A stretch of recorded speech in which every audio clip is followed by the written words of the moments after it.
Make sure to check the documents and then summarize them in a report. What is this?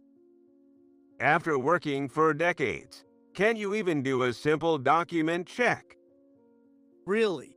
Just because he's the manager, why does he feel the need to talk down to everyone? There's something to be said for professionalism. No, even basic human decency. To think he made it to become a manager without being able to use formal language.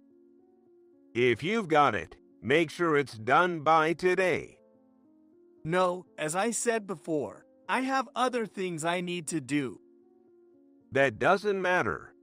If you can't follow my orders, I'll have to fire you. Fired? Does he really think I'll just do as he says? It's not like I'm rebelling just because he's younger. If it were truly necessary work, I'd take it on without complaint. But the documents he handed me were from the back shelf. And they're from 5 years ago. Why summarize documents for a company we've already ceased dealing with? It was a waste of time, and I had no intention of playing along with this farce. Hey, did you get those documents summarized? You promised to submit them yesterday. Why haven't I seen them yet? Do you need to be told to do everything? I haven't done anything with the documents. As I said yesterday, I have no intention of wasting my time. So you're saying you can follow the orders of your manager? If you're going to wield your power as the manager like that, then please do the job of a manager properly. Is assigning meaningless tasks something you think a manager should be doing? I made my stance clear. Then, Oh, if you're going to speak to me like that, I'll show you what a manager's job is. We don't need old-timers like you. You're fired. my name is John. I'm currently 63 years old. I'm still working, but now work is all I have left. I had a wife who was of the same age, but lost her in a car accident 20 years ago. Since we had no children, I've been alone ever since. But working kept me motivated and needed by the company and its president. 45 years ago, just after graduating high school, I was living by doing part-time jobs. Welcome, just you today. Actually, I'm expecting 3 team members. Could we get a table? Certainly. I was working part-time at a steakhouse. The pay wasn't great, but the owner was a really nice guy, so I enjoyed my life. This shop was quite established, with 80% regular customers. Thanks to those regulars, the business was sustainable. But one day, the owner called me over. I'm sorry to spring this on you suddenly, but I'm thinking of closing the shop at the end of this year. What? The customers have been dwindling year by year, and I'm reaching my physical limits. I'm sorry, but you'll need to look for a new job. I was honestly taken aback by this sudden news from the owner. Sure, I knew the shop would close eventually since he hadn't taken any apprentices. But I hadn't expected it to come this soon. I had never thought about the future, couldn't even imagine doing anything other than working there. I knew the day would come, but the owner gave me a 6-month notice. From that day, I started looking for a job, but it wasn't going well. Today I'm alone, so I'll take the counter seat, please. Understood. That day, a regular customer, a company president, came in, and I seated him at the counter. As usual, I served water and a towel, then let him enjoy his steak. It was the same service as always. Can't find a job. What? I heard from the owner about closing the shop. You'll be out of a job, right? Yay, that's right. With just a high school diploma and no real skills, it's been tough finding someone willing to hire me. How about joining us then as a part-timer? If you show good results, I'll make it a full-time position. I doubted my ears for a moment. Was this person serious? He's talking about hiring me with no skills and just a high school education? That seemed like a risk. But are you sure about me? The owner has been taking care of me for a long time. He consulted me about you. I can just stand by and do nothing, right? The owner had gone to the back to get some ingredients and wasn't there, but to think he was this concerned about me? The owner did. I believe in the importance of connections between people. I became good friends with you here, which must be fate. I want to extend a helping hand to a young person who is willing to try hard. When I started my company, the owner helped me out with a lot of advice, and I knew it would come back around someday. The president's words resonated with me. Connections between people. The owner was good to the president, so the president was good to me. Is that how the chain reaction works? I naturally accepted it and decided not to waste the opportunity the president had given me. After that, I started working at the president's company as soon as the owner's shop closed. Thank you. I'm looking forward to working with you. It'll be different from working at the steakhouse, but do your best, okay? I'll do my best to meet your expectations. The president trusted me, and I worked hard to live up to that trust. Of course, I had never done sales before, so at first, I really struggled to get results. But thanks to the training provided by my colleague and the support from my owner, I quickly grew as a salesperson and was able to produce decent results a year after starting. After that, I created new sales opportunities and used those connections to secure more and more contracts. President, it's just a 3-month contract for now, but I managed to secure a deal with Smith Industries. Really? They said they'd consider future dealings based on our performance over these 3 months, so let's keep up the good work. I studied hard while working on how to secure contracts and gain trust, and with each experience, I came to understand various things. Thanks to that, I was able to secure some significant contracts for the company, and I truly enjoyed my work. Then, one day when I was 30, the president called me in. Sorry for calling you in suddenly. I wanted to talk to you about a promotion. A promotion. You've performed beyond my expectations, and I see you as a necessary asset for our company's future. So, I was thinking, how about taking on a managerial position? Having someone with your track record in charge could help the company grow. A managerial position. I was genuinely pleased with the offer of a promotion and would have accepted it immediately under normal circumstances. However, I still wanted to work on the front lines. I considered my job in sales to be my true calling. I pride myself on my communication skills and my ability to win trust and secure contracts more than anyone else. That's why I wanted to work where I could fully utilize those skills.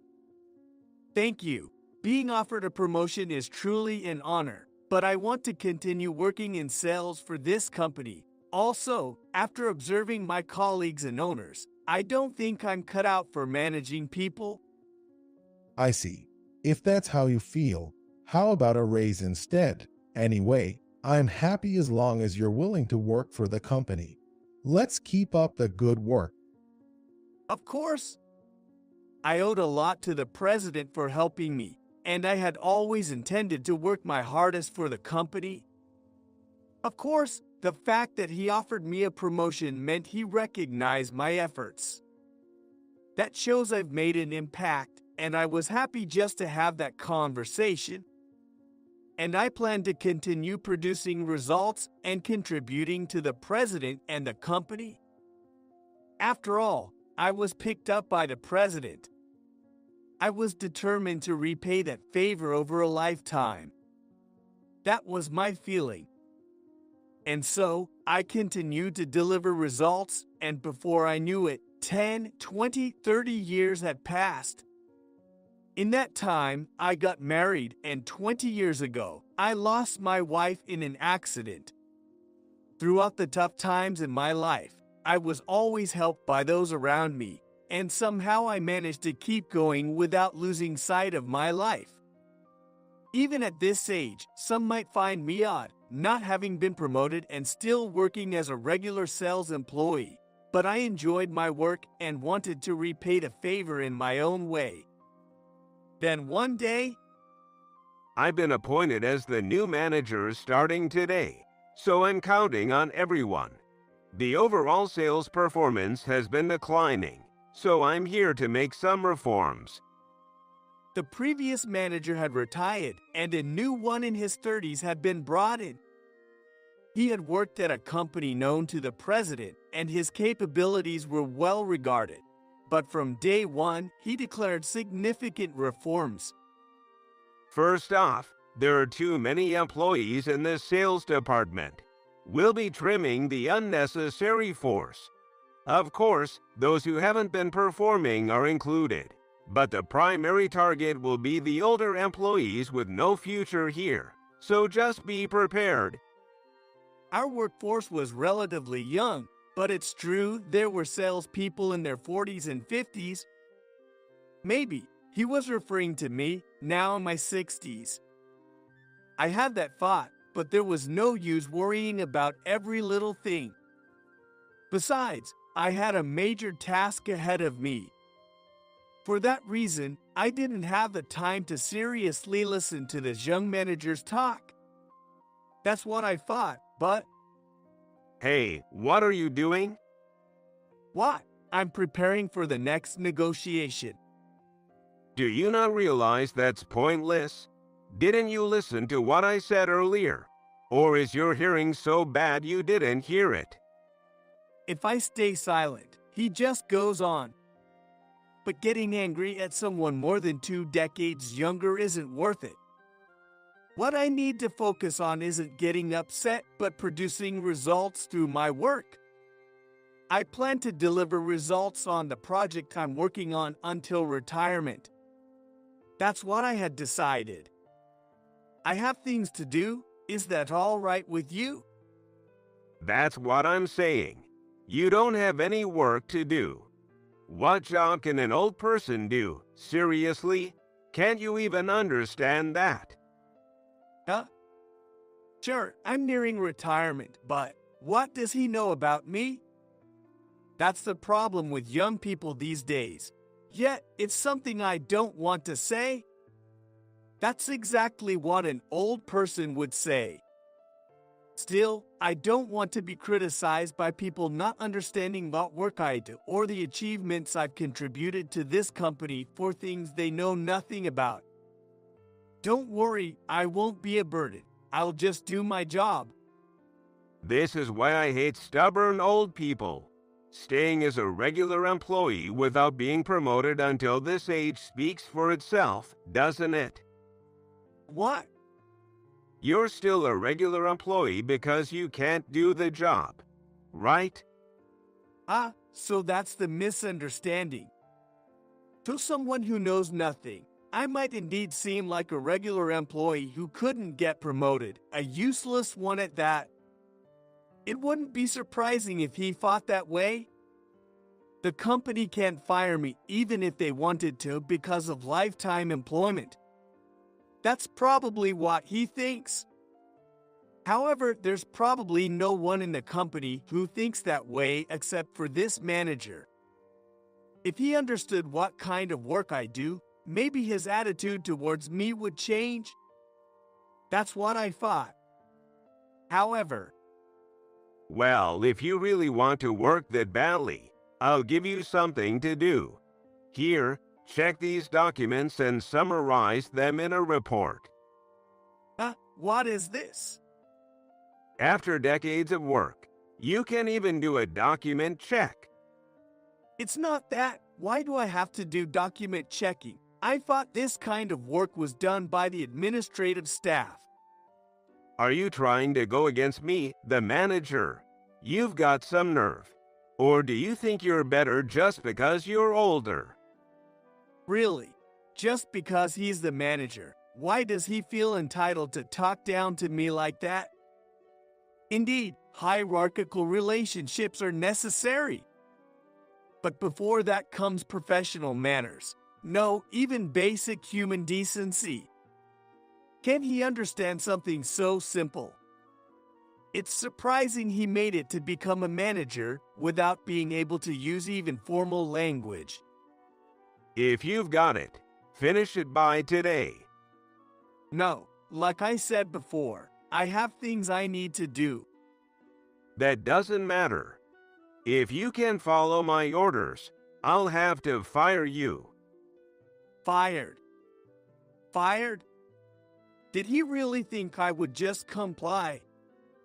Of course, I'm not resisting because he's younger. If it were truly necessary work, I would take it on without complaint. But the documents he handed me were from the back shelf. And they're from 5 years ago. Why summarize documents for a company we've already ceased dealing with? It was a waste of time, and I had no intention of playing along with this farce. Just get to work already. He left after saying that, but I had more important work to do.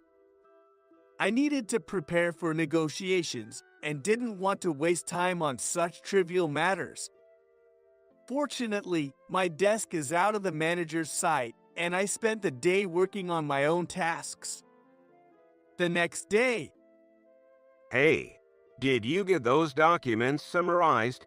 You promised to submit them yesterday. Why haven't I seen them yet? Do you need to be told to do everything? I haven't done anything with the documents. As I said yesterday, I have no intention of wasting my time. So you're saying you can follow the orders of your manager? If you're going to wield your power as the manager like that, then please do the job of a manager properly. Is assigning meaningless tasks something you think a manager should be doing? Knowing his personality, I was aware that saying this would only make him angry. But staying silent would only escalate things further, and I have no intention of wasting my precious time until retirement on such trivialities. However, my words seemed to have ignited his fury completely. He lost all composure, his face turned red, and he shouted at me. Oh, if you're going to say that, then I'll show you what a manager's job is. We don't need old-timers like you. You're fired. Are you making decisions based on your emotions? Isn't that the last thing someone in a managerial position should do? You disobeyed your superior, so it's only natural, right? As a manager, I have the right to fire you. Pack your things and leave today. I hadn't expected him to go this far in his anger. But he seemed serious. What a problem. I've never dealt with someone like this before.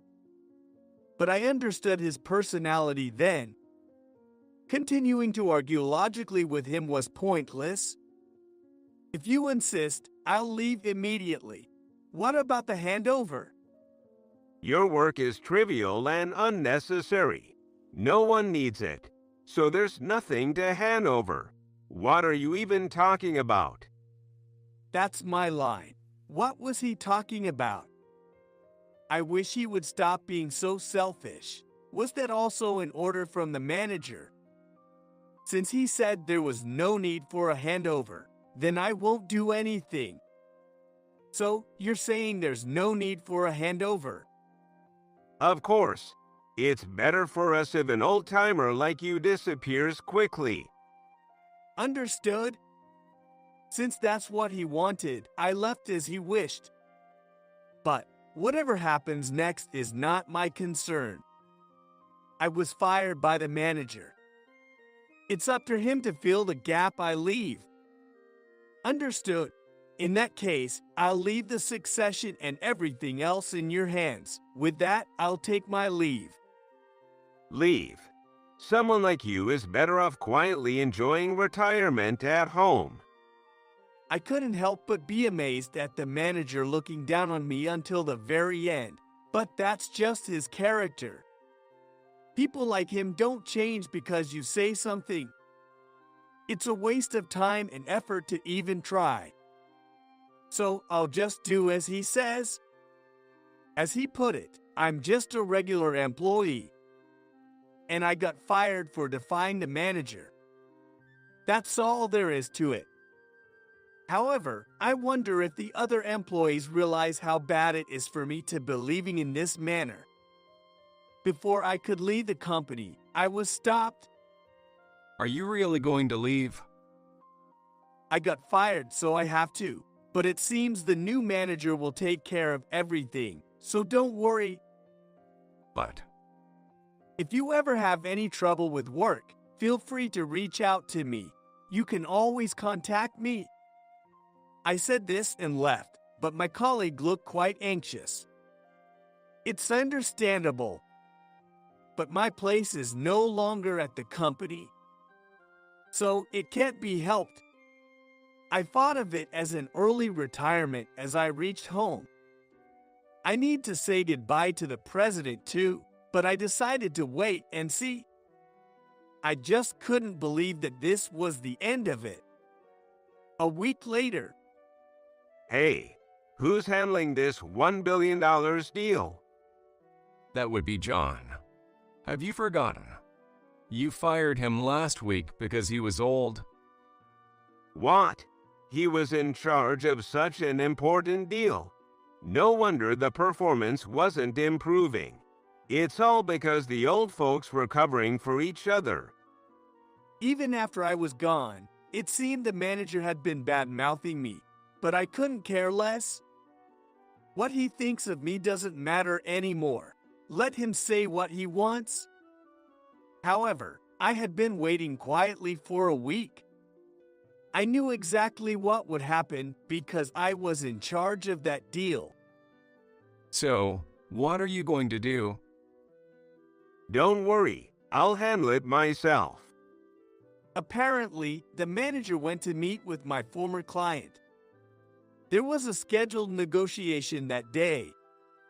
Of course, since he said he would take over everything, I left all the documents with him. But whether he could handle the negotiation was questionable. Nice to meet you. Hello, isn't John coming today? Yes, I am Bob Tyler, the new manager. He retired last week, so I'll be taking over.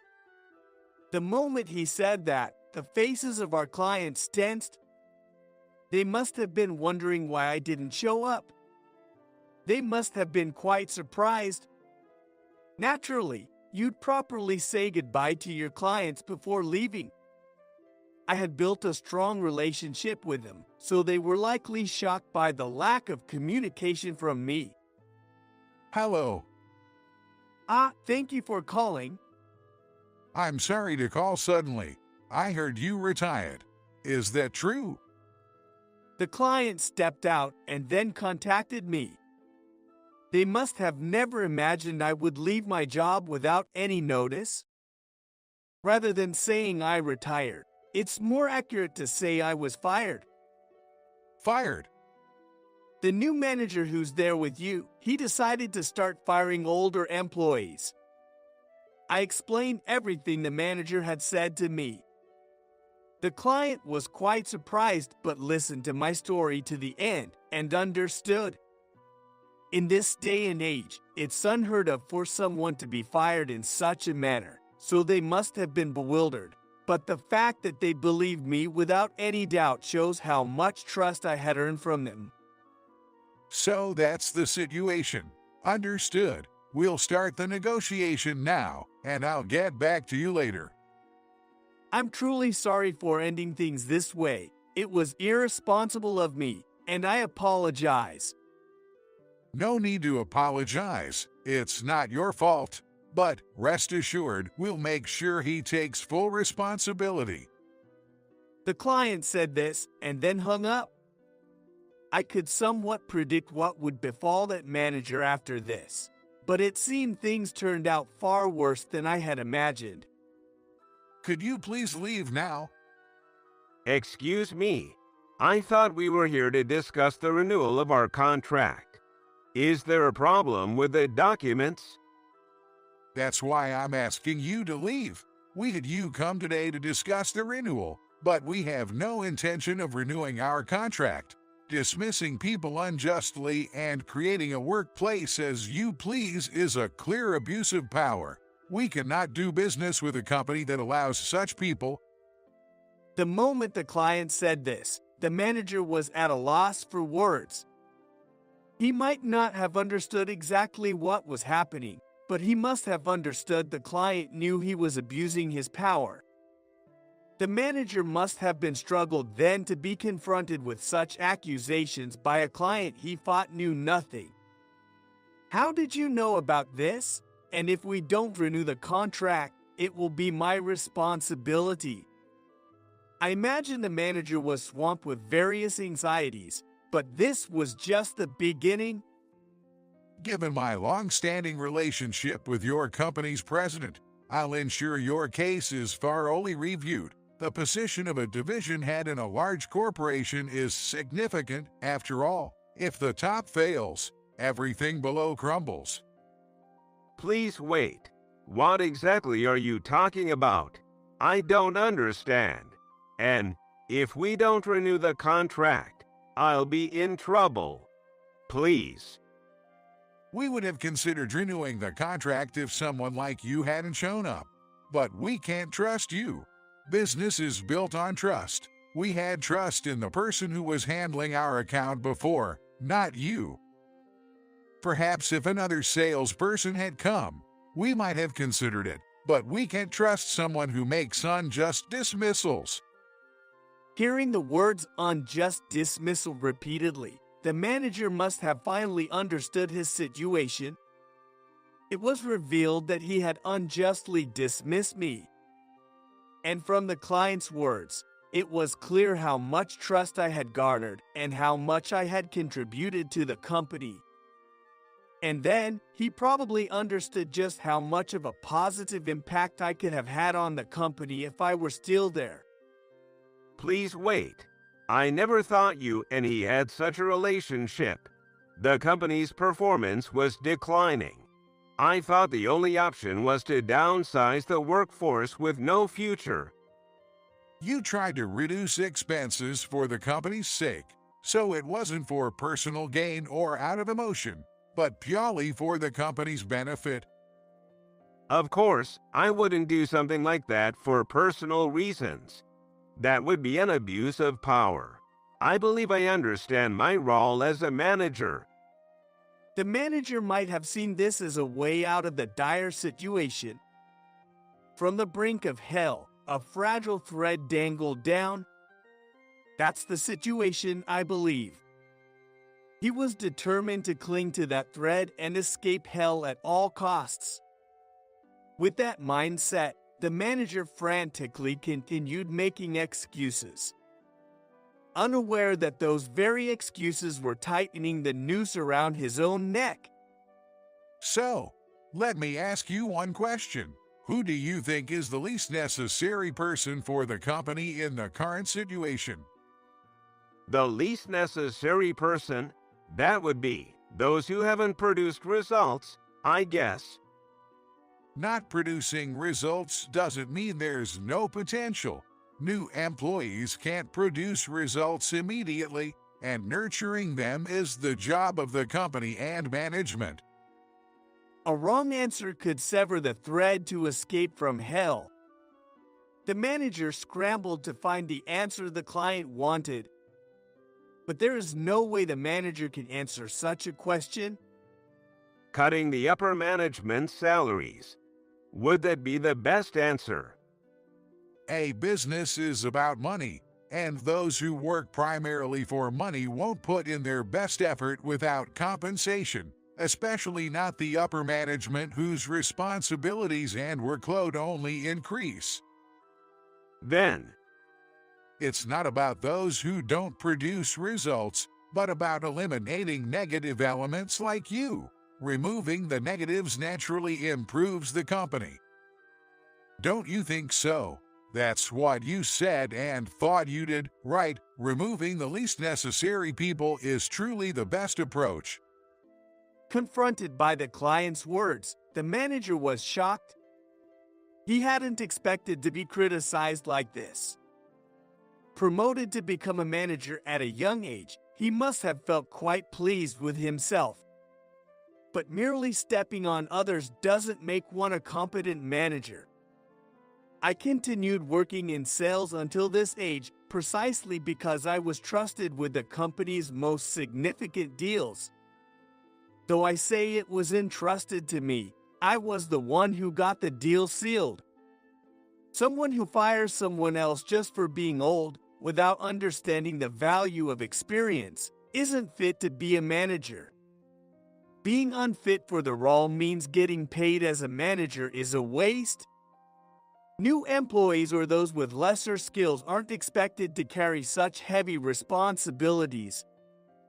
However, if one earns a high salary and bears the title of manager, they must be stripped of their position if they fail to fulfill their duties. You get what I'm saying, right? Since you tried to do the same thing, now that you're on the receiving end, you can say you don't understand, right? no, that's not. Got any excuses? I'm wrong. It's not that, but Then you know what to do, right? What should be done for the company's sake. The manager likely didn't expect such confrontation. He turned pale and fell silent. But it was the manager himself who clearly stated that unnecessary people for the company should be fired. Then, it's imperative to see that executed. If the manager was then considered the most unnecessary within the company, and if his own statements hold true, then he should be the one to resign. but I have a family. Weren't you acting for the company's sake? Are you going to bring personal issues into this? That's Or are you going to admit that firing John was for personal reasons and not for the company's benefit? I thought old people were useless. I'm really sorry. The manager finally admitted his wrongdoing. My dismissal was unjust. While anyone could see this, the admission that mattered most needed to come from him. All right, I'll report this to the president. Take care. No, please. That's all from me. The client then dismissed the manager. According to the president, the client called later to relay everything. Consequently, the president decided to demote the manager. Upon hearing this, the manager was outraged, but the president detailed my hiring and efforts. The president believed in the manager and hired him, feeling pity for him after losing his job due to his acquaintance's company going bankrupt.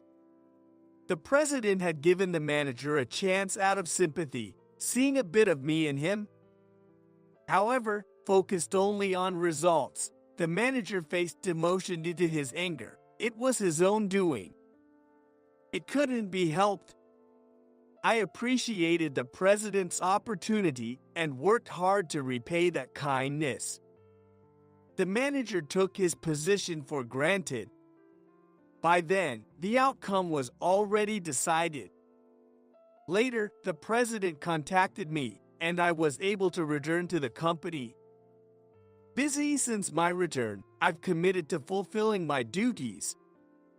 The connections between people can sometimes greatly influence one's life. That's why it's crucial to value those connections, or life may take a turn for the worse. To prevent that, I want to live my life, never forgetting the kindness shown to me. Just give me a buck to deposit in our bank. A classmate working at a major bank said to me with a sneer at our middle school reunion, "Are you really okay with just $1? Yeah, even a day laborer can afford to deposit a buck." He said, looking down on me as if I were living hand to mouth. He has been looking down on me since we were kids, always mocking me as the poor guy in a haunted house. You really haven't changed at all, but I have. All right then, I'll just keep $1 and close the rest of my account. You said $1 is fine? I replied with a grin. Don't try to act cool when you're poor. He laughed. Well, laugh all you want. Today will be the last day you get to laugh so much. My name is Michael Harris. One day, I received a notice for my high school reunion. Turning 40 this year, our class reunion was scheduled. Normally, such occasions would be filled with fond memories. However, I wasn't feeling too great about this news. Haunted by unpleasant memories from high school. I lost my parents when I was young and was raised by my grandparents. With no one else to take me in after my parents' sudden death, my grandparents took on that role. But their household was far from comfortable, scraping by just the two of them. Life in the old house was tough for the three of us. Having transferred schools in the middle of elementary school, I struggled to fit in. Furthermore, we couldn't afford new clothes or things, and I gradually became the target of mockery for being cool. My grandmother would repurpose her old clothes to make new ones for me. Thinking back now, that's a great thing, but at the time I wanted to wear new clothes like everyone else. Yet, understanding our financial struggles, I couldn't voice my desires. Although I wanted to play with my friends, I couldn't join because I don't have a game console. I was ridiculed and laughed at for being cool at school, leaving me without any fond memories of my student years. After receiving the reunion notice, I debated whether to attend. Ultimately, I decided to go. Despite being overshadowed by bad memories, it wasn't like I had no friends at all. There were a few with whom I really clicked, and I felt the desire to see them. Upon reflection, it seemed silly not to go just because of things that happened long ago. So, I decided to attend the reunion. On the day of the reunion, I arrived at the venue and finally reconnected with old friends. Since graduating high school, I had been so busy with work that I hadn't seen many of my old friends. We caught up on decades worth of stories and had a great time. I felt it was indeed a good decision to come today. Hey, aren't you Michael? Suddenly, someone next to me called out my name, ending the pleasant time. Just from his tone, I knew who it was. He was Charles Murphy, the guy who used to tease me for being cool. Turning around, I saw that Charles's entourage, who had ridiculed me since elementary school, was also there. Charles's condescending tone brought back unpleasant memories. I swallowed my emotions and responded maturely. "Hello, Charles. Long time no see." Hey, don't casually call me by my name, as if we're buddies, you poor thing. He laughed disdainfully, trying to mock me as if nothing had changed. You've aged quite a bit. Poor guy in a haunted house. That's nostalgic. His house was hardly fit for living, right? Charles and his gang mocked me, laughing gleefully. Even after all these years, I was surprised to still be called Puo. At the same time, I was appalled that nothing had changed in Charles's character. He had been calling me Puo guy in a haunted house since I transferred schools in elementary, living in the old family home. This nickname continued through elementary and high school. It's a memory so vivid that I still recall it distinctly, a bitter experience for me. Back then, I couldn't retort to Charles or his gang. I remember secretly thinking that I was going to be a big shot in the future and look back at Charles. I focused on my studies, aiming for a better university than Charles, enduring whatever was said about me. However, my aspirations were dashed, as I ended up working right after high school. As I got older, my grandparents' health declined, and they frequently needed medical care, making finances tighter and my continued education challenging. Oh, that's right. You couldn't afford university and got a job right after high school, didn't you? How's life with a low level of education? Charles, remembering that I had to work immediately after high school, mockingly laughed at me. His loud teasing drew the attention of others besides his group. People around us gave wry smiles at Charles's unchanged behavior towards me, yet no one intervened. I was used to this kind of situation. I had friends, but since elementary school, no one had ever stood up to Charles. The reason was that Charles's family was wealthy and influential in town. Even the teachers couldn't reprimand him for his misbehavior at school. Once, a classmate tried to intervene when I was being teased, but he suddenly moved away and transferred schools. Everyone believed Charles must have told his parents, leading to that classmate's family being forced out of town. As a result, including my friends, no classmate dared to correct Charles's behavior towards me. With just a high school diploma, you must not have a decent job, right? What are you doing for a living now? Begging. Well, I'm doing various things now. Various things like what? Day labor. Must be tough living day to day.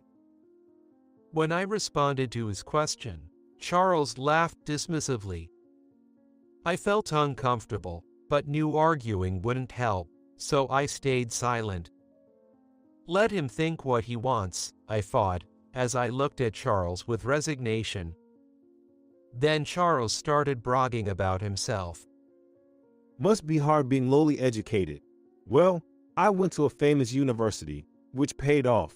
Unlike you, I'm competent, got a job at a bank, and now I'm a manager. His bank was a major one that everyone knew of, and the people around us couldn't help but express their awe, saying that's incredible. My life is better than you could ever be. He said so and showed everyone pictures of his trips abroad on his phone. Charles boasted about traveling abroad twice a year, during summer and winter, always staying at the best hotels in those places. Wow, that hotel is really luxurious. I'd love to stay there someday. It's nothing special for me. I've been going to places like that since I was young. I wish I could live like this once I become a manager of a major bank. Charles continued to boast to those who looked at the picture and envied him. I'm just reaping the rewards I deserve, although it means I have to work hard. Being a manager must be tough. Indeed, everyone says they'd be in trouble without me. It's quite demanding. Charles replied happily to his flattering classmate with a smug face. I was just listening, but felt that continuing this conversation would be a waste of the reunion time. As I was about to move to another spot to chat with friends, Charles addressed me again. Rich kids grow up to be successful and stay wealthy. You, on the other hand, were destined to live a life of poverty from birth. His words no longer hurt me. I had grown up. However, this particular comment, which felt like a slight against my family, angered me. As I glared at Charles, he seemed amused by my reaction and intensified his taunts. If you want to blame someone, blame your deceased parents or your poor grandparents. I've never resented being born into my family, and I never will. Ridiculous. A day laborer trying to act cool. It's not about acting cool. I'm just speaking the truth. Is that so? Well, being born into a good family is also a talent, they say. Seems like that's just the right fit for you. I didn't usually talk back to him, but I did, so the people around us were confused to see us getting worse. One of my classmates, who cared enough to stop us from heating up, spoke to Charles. Hey Charles, would a major bank consider discussing a loan? A loan? Are you running a company or something? Yes, it's a small company, but we've been thinking about getting a loan. I see. Coming from a major bank, I can hardly imagine dealing with small companies, but it's still 100 times better than dealing with a day laborer like him. But surely a major bank wouldn't bother with a small company, right? Normally, we wouldn't bother, but since it's you, I'll listen to what you have to say. Be thankful. Charles said, acting superior even to our classmate. Though I was annoyed by Charles, I appreciated the classmate's concern for me. Such consideration would have been unthinkable in high school, but it seemed everyone had grown up. However, Charles couldn't resist undermining this, turning his attention back to me. Hey, I'll make an exception and listen to your concerns too. After all, I am a manager at a major bank. Thanks, but I'm not in trouble at the moment. If I ever need to, I'll consider consulting with you. I replied calmly. Charles burst into laughter, holding his stomach. Ridiculous. Are you serious? Like you'd ever have anything to discuss with a big bank like ours? I'm not saying it isn't, but... First off, do you even have a bank account? Deposit $1 with us. Even a day laborer can afford that. I looked straight at Charles. Are you really okay with just $1? Yeah, even a day laborer can manage to deposit $1. All right, then I'll just keep $1 in the account and cancel the rest. What? You have an account? I bet there's hardly any money in it. Don't act tough. Despite his continued mockery, I had one more thing to say. Since the manager himself suggested it, I guess I have no choice. You'll soon find out how much was in there. Charles looked confused at first, then laughed again, thinking I was just bluffing. I left Charles behind and walked away from the scene. The next day, I went to the major bank where Charles worked. Upon telling the receptionist that I wanted to talk with the person in charge, I was led to the reception room at the back. Mr. Michael Harris, thank you for banking with us. What brings you in today? I'm here to close my account and transfer my funds to another bank. The banker looked shocked, his eyes widening. Close your account? You mean to close all accounts under your name? Keep just $1 in my personal account and cancel all the rest. The peculiar request left the banker speechless. I explained everything about the previous day's reunion, mentioning Charles by name and explaining that I was acting on the manager's advice. The banker seemed to struggle to find words after hearing my story, visibly shaken. "Are you okay? Did you understand everything I said?" I am so sorry. The banker exclaimed, standing up abruptly to apologize. "No need to apologize. Please proceed with the account closure." I'm sorry, just a moment, please. As he said that, he pulled out his phone and called somewhere. Shortly after, the reception room's door was opened, and the branch manager entered. After receiving a call from the banker, he entered in a panic with a pale face. Michael, I am truly sorry for the discomfort we've caused. Could you please reconsider the closure of your account? Both the banker and the branch manager were profusely apologizing. No wonder they apologize in a panic. I had deposited a sum of $100 million in this bank. I was actually a successful real estate investor. The journey to this point was anything but easy. After high school, I juggled jobs at a local gas station and a convenience store, as those were the only places willing to hire a high school graduate like me. I worked tirelessly, day and night, saving every penny to enroll in a correspondence university. That effort eventually led to a job at a local real estate firm. There, I deepened my knowledge of real estate and gradually developed an interest in real estate investment. I delved into real estate and investment studies beyond my job, finding immense joy in learning. I had a great time learning. My confidence grew as I continued my studies, and I started with small investments. Initially modest, I steadily increased and expanded my investments, growing my assets over time. Recently, I've been planning real estate development projects with construction companies and advising on luxury real estate. The house once derided by Charles as a haunted house is now a popular antique cafe, providing a stable income. After my grandma and grandpa passed away, I inherited the property but could not live there due to my work schedule. So, I decided to preserve and remodel the house, leasing it for the cafe. I've accumulated wealth through various means, which is why I told Charles I was doing various things. Could we have a little more time? More time. We will handle the matter with Charles appropriately. Please allow us some time before making your final decision. I feel a little bad for them for asking me many times.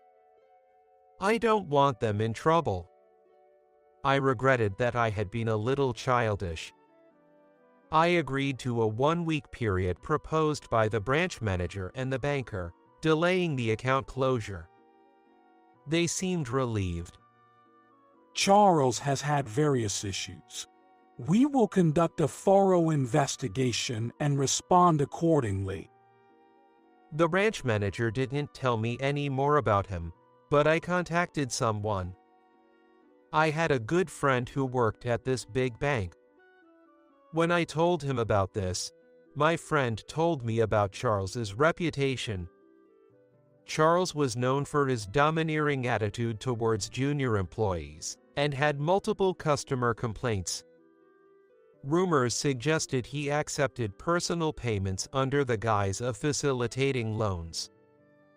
Executives were eyeing Charles for potential demotion, and my friend speculated that this incident might trigger severe disciplinary action.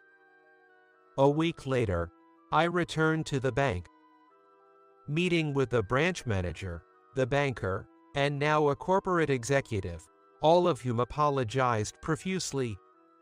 We are deeply sorry for the discomfort caused to you. After verifying the facts, Charles acknowledged his words but refused to apologize to you, leading to appropriate disciplinary action. What kind of action was taken against him? When I asked, they responded sternly. He has been terminated. Terminated? Honestly, I didn't expect such severe action. He just couldn't bring himself to apologize to you due to pride, showing no signs of remorse.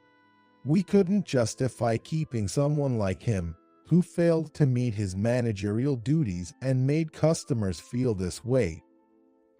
It was a decision made after discussions among the executives. Refusing to apologize to me was typical of him, it seems. This wasn't his first act of misconduct. Our investigation revealed many previous issues.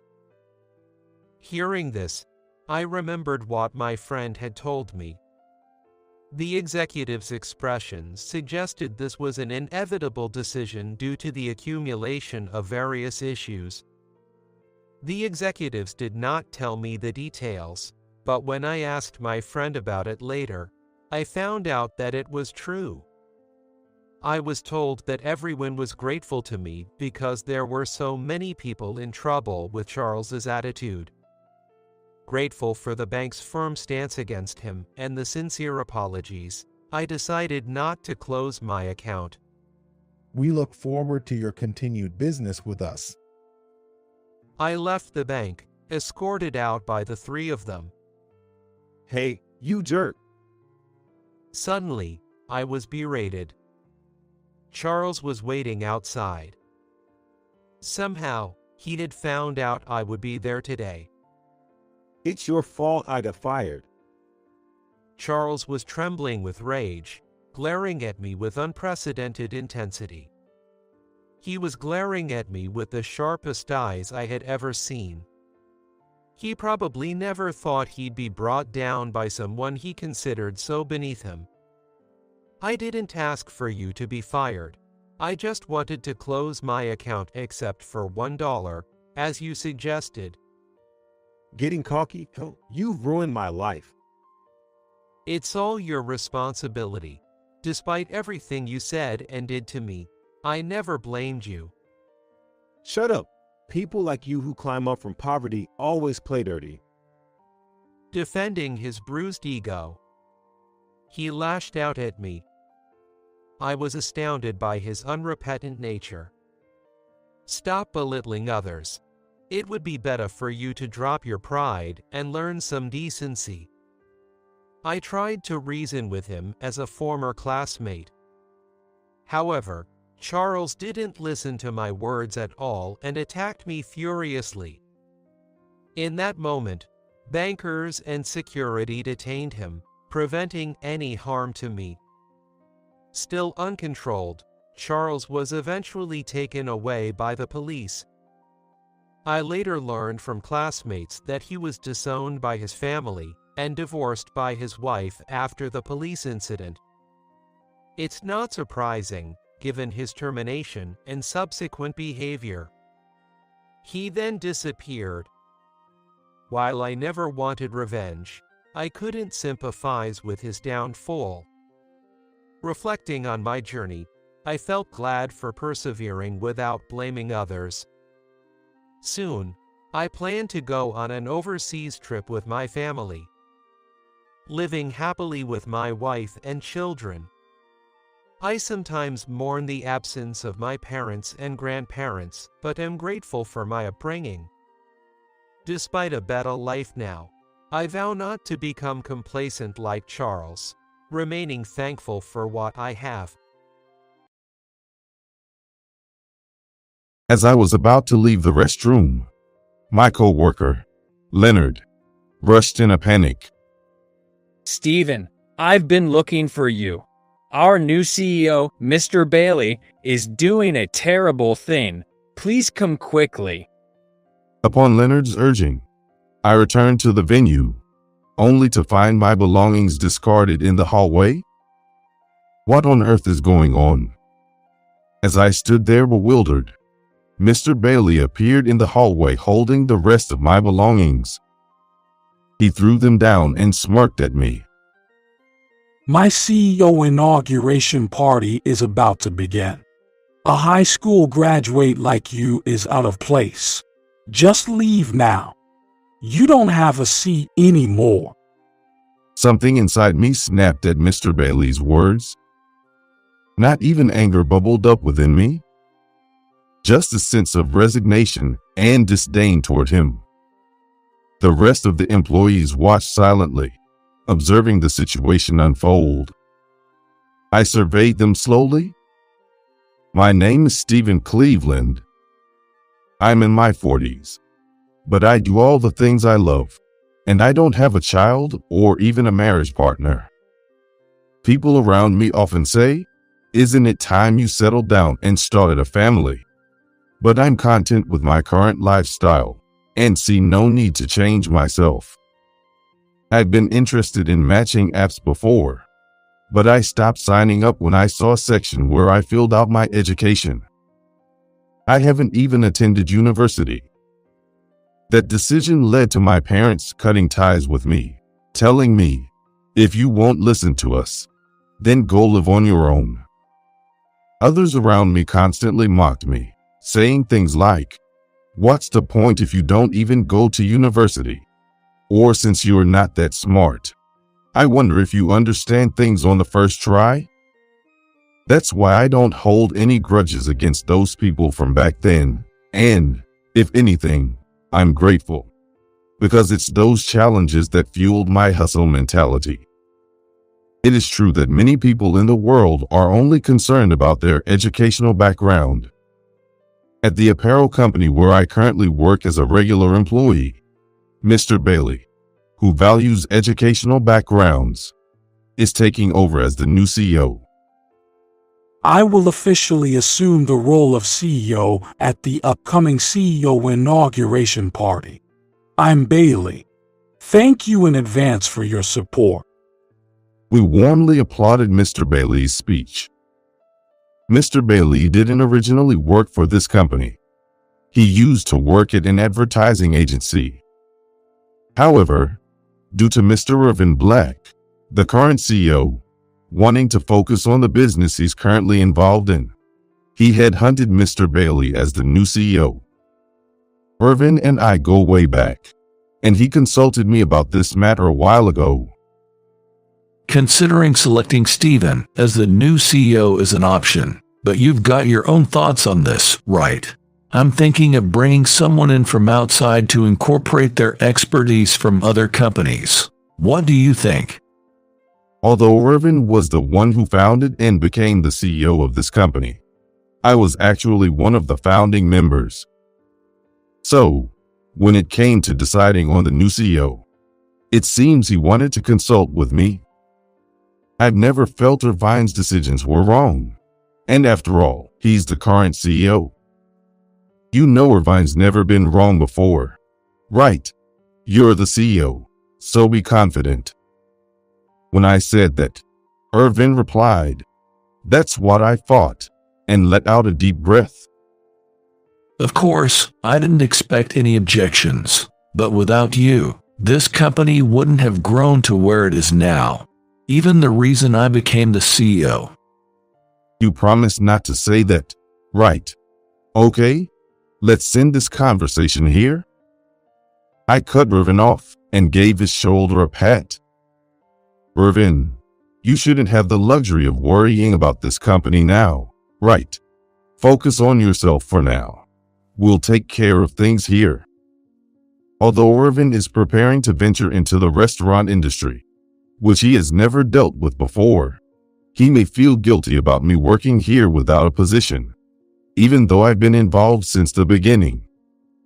I have no complaints since I'm doing what I want to do, but it may not be the same for Irvin. The reason Irvin was chosen as the CEO of this company is probably because, compared to me, a high school graduate, Irvin, who graduated from a famous university, is more trustworthy. It was a rational decision.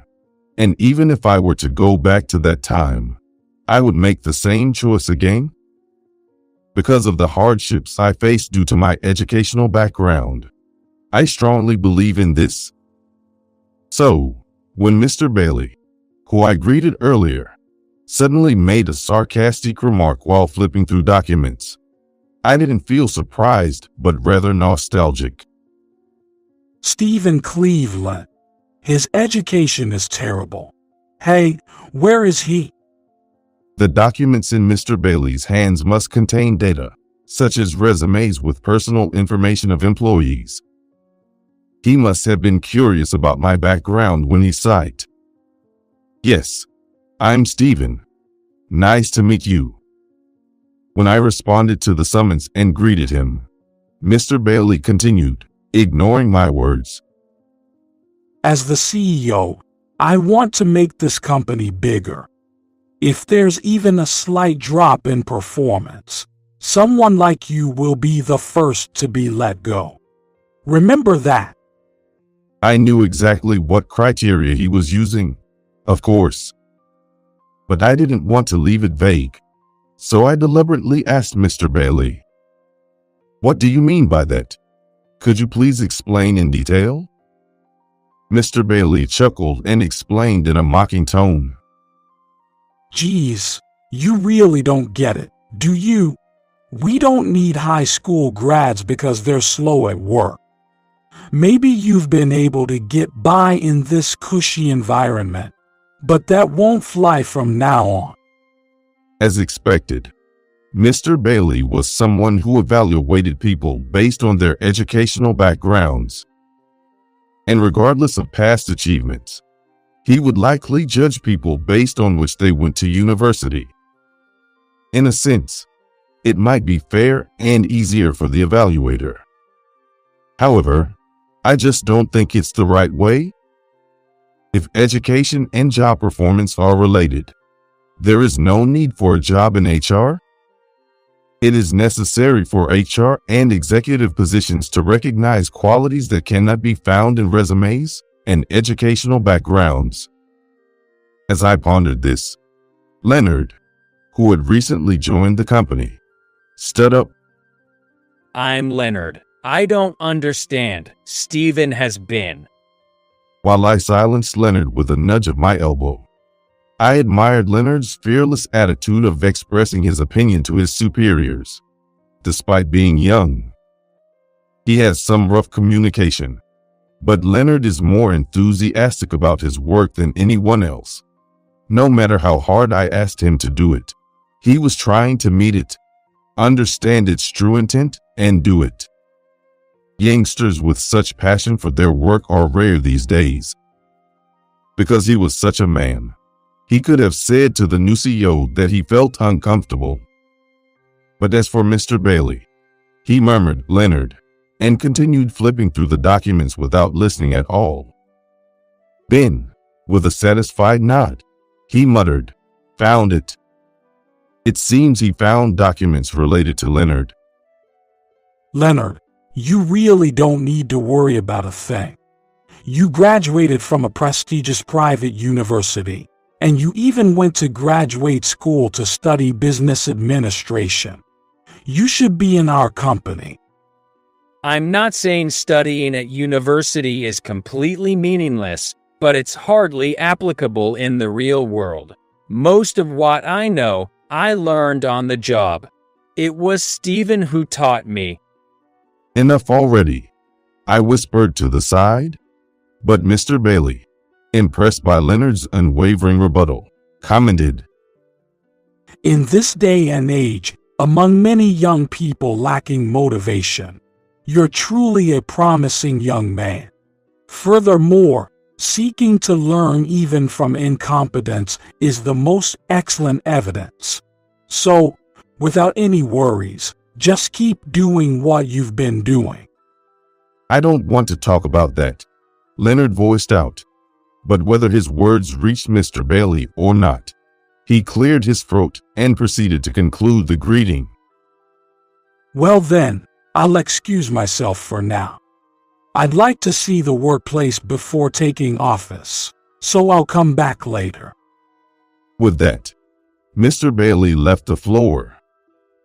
Though the other employees didn't seem particularly fond of Mr. Bailey, they knew I didn't tolerate gossip or malicious communication, so they all returned to their respective tasks without saying anything. Amidst this, Leonard continued to express his dissatisfaction beside me. I'm not satisfied. Why does he get to do whatever he wants? I gave Leonard's disgruntled shoulder a pat as he furrowed his brow. Leonard, I get where you're coming from, but what's the use of bad-mouthing the next CEO?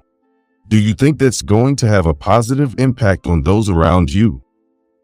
Leonard, feeling indignant on my behalf as if he were the one insulted, was like a kind junior. But thinking about Leonard's future, I wanted him to cherish the company's culture. With that in mind, I decided to speak sternly. Every person has those they get along with and those they don't. But just working with those you get along with isn't enough, right? We're doing creative work here. Facing those we don't get along with might just lead to something new, don't you think? Leonard listened earnestly to my words and finally nodded slowly. Got it. I'll work harder to adopt Steven's way of thinking. Watching Leonard head back to work, I returned to my own tasks. As I continued inputting data on the computer, various things became clearer. Who exactly was buying our brand?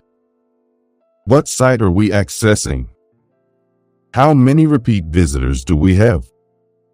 These are valuable data and will lead to future improvements.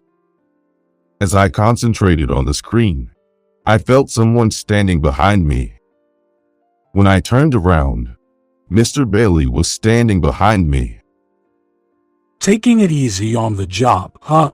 Or is it that you're only getting work done because of overtime? He still had that sarcastic tone. Suppressing my discomfort, I responded with a smile. It takes time, but this is also an important task. Surprisingly, I draw inspiration from places like this. If my response didn't sit well with him, Mr. Bailey said, "Move over," and began operating my computer. With quick typing, the date entry task was finished in no time. After swiftly transcribing the unit prices and order quantities, he mechanically pasted this array. There, it's done. How much time do you intend to spend on such a task? I don't want you to think you're actually working by doing something like this. Thank you. However, the purpose of this isn't just data entry. Of course, it will also be used for profit and loss calculations. But I want to analyze this data. I replied, trying to keep things as smooth as possible. But Mr. Bailey, with red eyes, said to me, "What analysis? What good does it do to just look at these numbers? People like you, who haven't studied properly, won't come up with any decent ideas anyway. So thinking is just a waste." His condescending tone left me with no desire to respond. As I silently listened, Mr. Bailey's words seemed to go on forever. "You're slow at data entry and dumb, so you're useless. Instead of being in the office, go out and do sales." Our company operates through online sales, and we don't engage in face-to-face communication or push sales. Certainly, as Mr. Bailey mentioned, there are aspects of traditional business that need to be valued. However, feeling like he didn't really understand the reality of our company, I started to feel uneasy. "That guy is so slow-moving. All right, got it. I'll take care of the rest. So why don't you go grab some coffee or something?" Although I thought it would be a bad idea to let the new CEO enter data, I went out and bought a cup of coffee to make the situation more peaceful. With the formal arrangements in place for Mr. Bailey's inauguration as CEO, a party to celebrate the new CEO's inauguration was scheduled. Although it's called a party, it's not a grand event held at a hotel. Since it's a start-up with few employees, it's customary to hold a party in the office. In our company, we've been deepening friendships like this with new employees. Today, with the launch of the new business at its climax, Irvin isn't here. I'd like to say my retirement address and congratulations to the new CEO, but it seems difficult. Irvin said apologetically to me and hurriedly went out for a meeting. In such a situation, the party is being organized and hosted by me. I thought the inauguration party for the new CEO would be grand, but to think it's being held at the company. I wonder if I'm not welcome. So Mr. Bailey, grumbling to himself, I spoke to him in a cheerful tone, trying to lighten the mood. No, that's not true at all. Everyone relies on Mr. Bailey, and this is how we've always done events here. Mr. Bailey seemed unsatisfied and let out an exasperated sigh. Having events at the workplace makes this company seem so unprofessional. Well, we'll have to reform that. But more importantly, Mr. Bailey paused, then looked down at me disdainfully. What annoys me the most is how this high school graduate keeps trying to suck up to me, the new CEO. I want you to stay out of my sight as much as possible. His words ignited a simmering anger within me. However, today's party was for Mr. Bailey. If I get emotional here, this party would be ruined. So, I took a deep breath to calm my anger and headed to the restroom to compose myself. After a moment alone, my anger gradually subsided. I looked at myself in the mirror, forced a smile, and nodded, reassuring myself that everything would be okay. As I was about to leave the restroom, Leonard rushed in frantically. Stephen, I've been looking for you. Our new CEO, Mr. Bailey, is doing a terrible thing. Please come quickly. Following Leonard's lead, I returned to the venue only to find my belongings scattered in the hallway. What on earth was going on? As I stood there bewildered, Mr. Bailey emerged from around the corner, holding the rest of my belongings. With a smirk, he tossed them towards me. My CEO inauguration party is about to begin. A high school graduate like you is out of place. Just leave now. You don't have a seat anymore. Something snapped within me at Mr. Bailey's actions. I felt no more anger, only resignation and contempt. The rest of the employees watched in silence, observing the unfolding situation. I glanced at them briefly, then uttered a short response. Let's go home. Yes. With this brief exchange, the employees all began preparing to leave for home.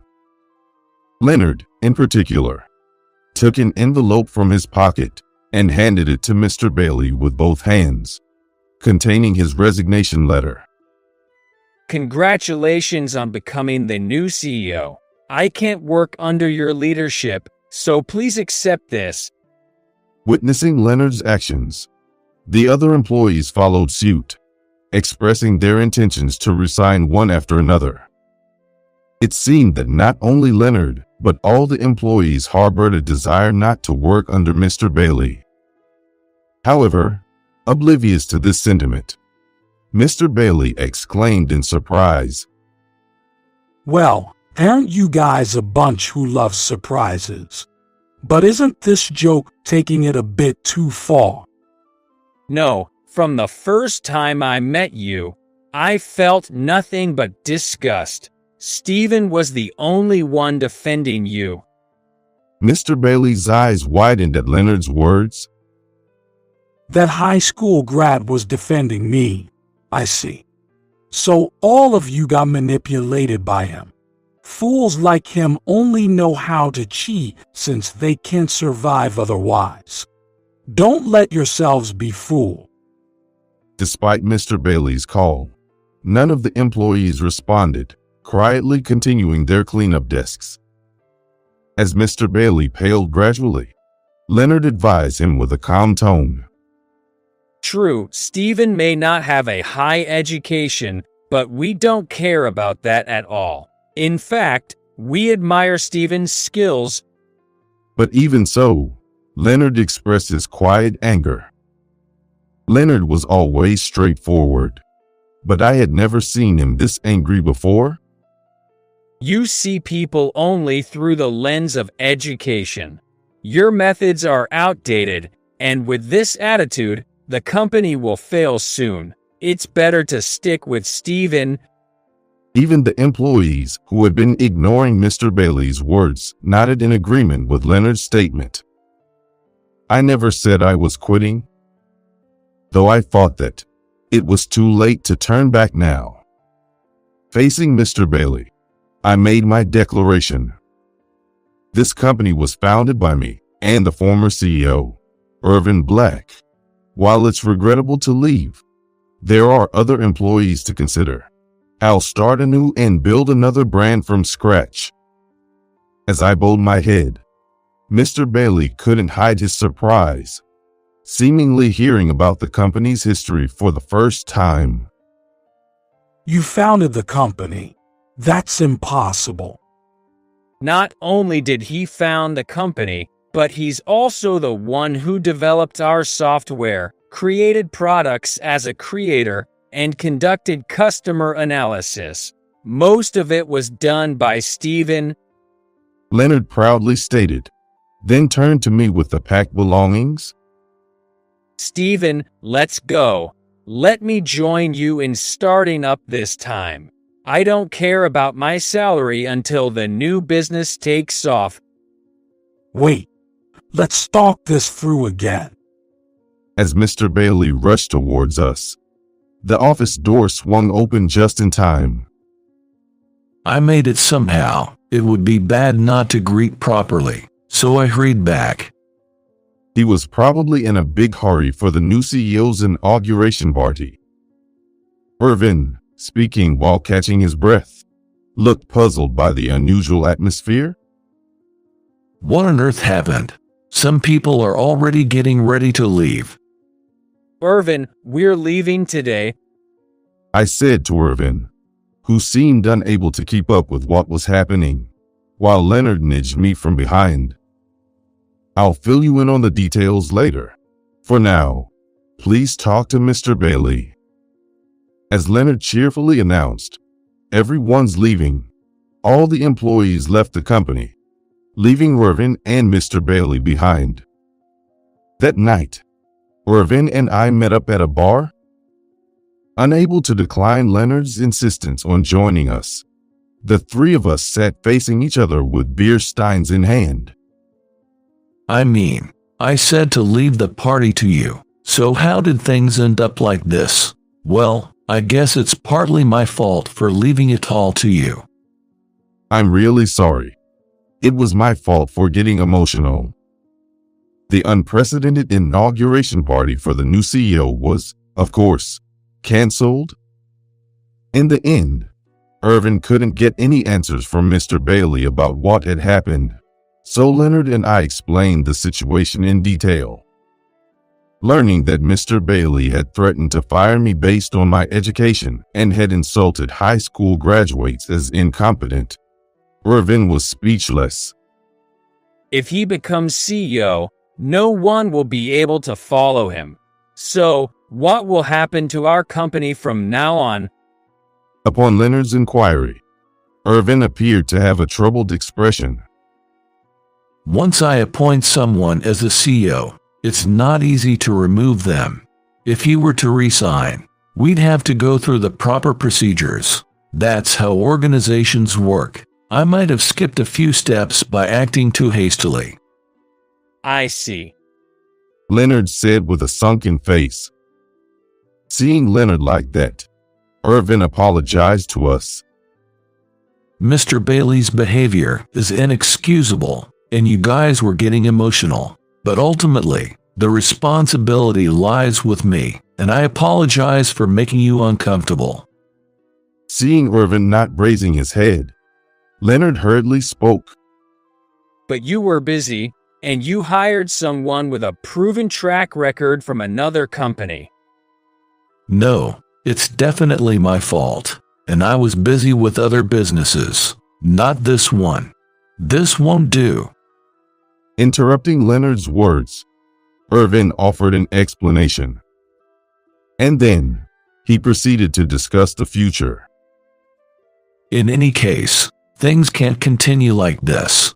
We have a responsibility to explain the mass exodus to the venture capitalists who invested, and then it's a matter of whether Mr. Bailey will accept it gracefully. I looked at Irvin, who was speaking solemnly, and worried about the future direction of the company we had founded together. While I think we could start over from scratch, the current company is also irreplaceable to me. I'd like to participate in the discussion between Irvin and Mr. Bailey. I requested Irvin, and we parted ways that day. A few days later, a meeting was held with me, Irvin, and Mr. Bailey. Once again, despite Leonard insisting, I absolutely must participate. It was decided that Leonard would attend as a third-party witness from the field. The agenda, of course, was whether Mr. Bailey should continue as the CEO given the future direction of the company. I'll be direct. I believe Mr. Bailey should step down as the CEO. Mr. Bailey seemed prepared for this, but visibly swallowed hard upon hearing it. Then he shook his head slowly. But I haven't actually taken part in management yet. If you're saying the performance has declined since I took over as the CEO, I can understand. But isn't it a bit premature? With no employees, how do you expect to generate revenue? Take a look at this. Leonard slammed down a document and stood his ground. The document contained signatures of employees demanding Mr. Bailey's resignation. It was clear that Leonard had prepared this without consulting others. As you already know, no one wants to follow you. What's the use of such a sloppy document? Indeed, as Mr. Bailey said, it's questionable how effective a document lacking proper formality would be. However, looking at the document Leonard earnestly made, and the personal signatures, it's evident that there's a strong desire embedded within it. It was Irvin who answered Bailey's words, holding Leonard as he tried to retort. But this can't be ignored. Irvin handed out another document to the three of us. It was from the venture capitalists. Irvin promptly sent a management report to the fund that had invested in the company and received a response. It stated that the CEO should resign.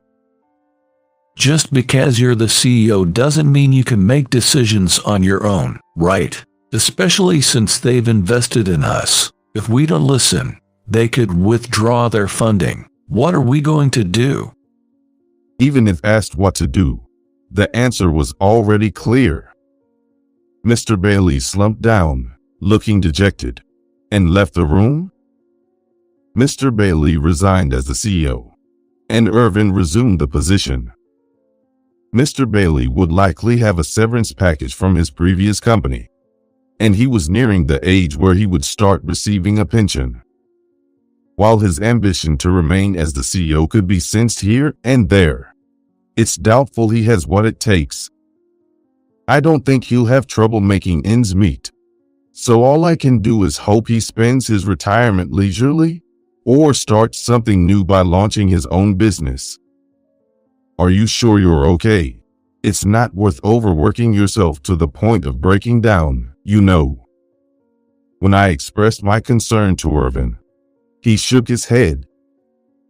If you're not going to take up the mantle as the CEO, then I have no choice but to do it, right? Besides, if I can't protect the company I founded, what good is the next venture? When Irvin left, I said, "Don't push yourself." To be honest, I'm relieved this company didn't go under. Of course, I care about each and every employee's livelihood, and I have a strong attachment to this company. Starting a new business from scratch might be enjoyable, but I don't want to lose this company. It's also a testament to the fact that even without a prestigious education, I've realized that with hard work, anything is possible. From here on out, I want to do everything I can to help this company grow. Several years later, while fulfilling his duties as the CEO of an apparel company, Irvin expanded his business into the food and beverage industry, further enlarging his business empire. Irvine's long-standing wish to own a restaurant has come true, and I couldn't be happier for him, almost as if it were my own accomplishment. Meanwhile, while maintaining my position in the apparel company, I'm also preparing to launch a new venture. It's a company related to social welfare, aimed at supporting children who struggle with school attendance, academics, or need familial support. I've often wished for a place to support me during tough times. I want to help those kids who are going through the same struggles as me, because I know there are many of them out there. Expanding my own possibilities ultimately depends on me. However, wouldn't it be nice if there were social spaces outside of school that could provide support and assistance? Perhaps even people like me, who have struggled in the past, could find a place and delve deeper into their interests. That's the kind of place I want to create. That's what drives me now. I hope someday I can start my own business like Steven and pursue what I love and contribute to society, Leonard said, his eyes shining. You can do it. You're diligent and have the power to attract people. Keep it up, I said, giving Leonard a pat on the back, and he blushed with joy. Young people like Leonard will continue to create wonderful companies in the future. I've resolved to work hard so I won't be surpassed by them. You're out of place here. Take a moment to reflect on that. As I arrived at the venue for the new president's inauguration party, I was ousted outside by the department head. Understood. Feeling miserable about myself and giving in, the department head returned to the venue with a sneer. Right after that, the secretary, pale-faced and frantic, came to the president. The chairman's son is missing. And thus, the tumultuous inauguration party of the new president began. My name is Edward Wilson, 39 years old. I'm an employee at the company my father runs. My family consists of my father, mother, and an older brother, making us a family of 4. My brother's name is Mark. Ever since we were kids, Mark has been excellent in academics and sports, a true all-rounder. In contrast, I was just average in everything, with no particular talents, but I was someone who always tried harder than anyone else. Even my strict father acknowledged that about me, at least. When I expressed my desire to work at my father's company after graduating from college, he sternly told me, You have no particular talents, but I will allow you to work at my company. Just make sure not to cause any trouble. Thank you, Dad. I managed to join the company, enduring my father's stern gaze, but there was a reason I specifically chose my father's company. Remember, keep it a secret from everyone else that we are family. You know why? even without thinking about it? Yes, of course. Being my father's son was a secret condition for my employment, so I had to keep it hidden. Edward, this report needs to be redone. Yes, sir. I'll redo it right away. During my early days, I worked hard to ensure no one suspected anything. I had no special skills, so there was no need to worry about being found out, but I would have had to leave the company if something came up. Occasionally, colleagues would remark, "You have the same last name as the chairman," which made me panic. I denied it vehemently, but perhaps because I lacked any notable traits, no one really suspected anything, and that's how things have been until now. I'm still working as an ordinary employee, but I aspire to climb the ladder someday. Amidst these ordinary days, a new department head was assigned to our department. He is the new department head, James Cameron. Nice to meet you all. Looking forward to working together. As James greeted the gathered employees, I couldn't help but feel uneasy seeing his plump, smirking face. Sure enough, when James met my gaze, his smile deepened even further. It was as if he had spotted his prey. I involuntarily averted my gaze, hoping nothing would happen after James's introduction ended. However, just as I was about to get back to work, the president called out to me. "Edward, can I have a word? I have a meeting later, and since you've been here for years, I'd like you to show James around the company." Me. I was taken aback by the sudden request, but the president was really begging for it.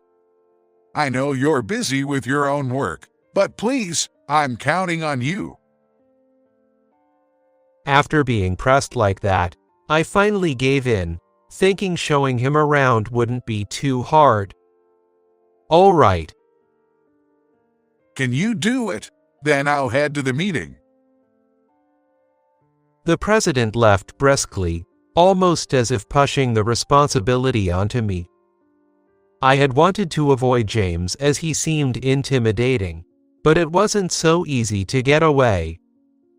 Edward, right? Thank you for the tour. Yes, please follow me. Feeling like James was mocking me after witnessing my exchange with the president, I reluctantly started the tour. Nothing particular happened during the tour, and I was relieved when it ended without issues. Thinking the bad feeling earlier was just my imagination, I decided to speak up to James. If there's anything you don't understand or want to know, please feel free to ask. Let me see. It was when I breathed a sigh of relief and greeted him as if nothing had happened. With the same smirking face he had shown during his introduction, James said to me, "I didn't have any questions, but I feel I've learned how easy you are to handle. I'm looking forward to working with you, Edward." Yeah, sure.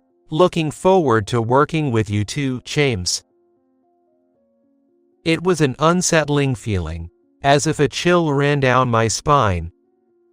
I had a bad feeling about this, and it turned out to be spot on.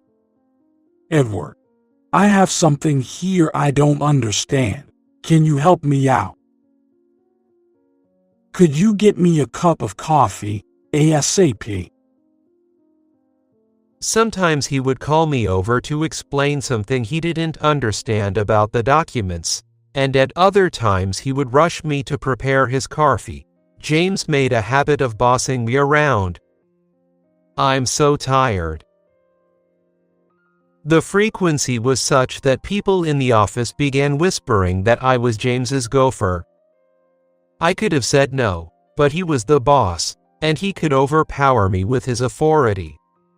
James is new here, so help him out. Don't think you're better just because you've been here longer. Sometimes he even got other employees to side with him, making me out to be the bad guy.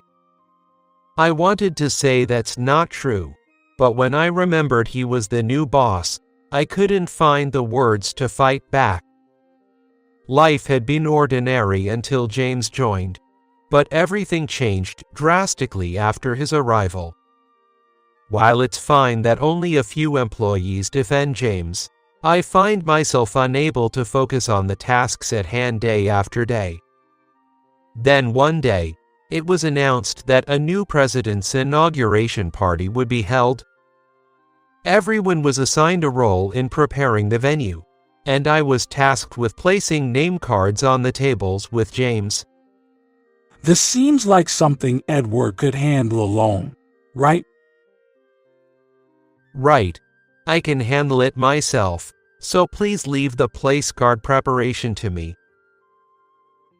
Knowing I was powerless against James's authority, I reluctantly agreed. I had to prepare all the place cards by the day before and arrange them on the tables at the venue. Despite everything being dumped on me, I was determined to get it done for a certain person.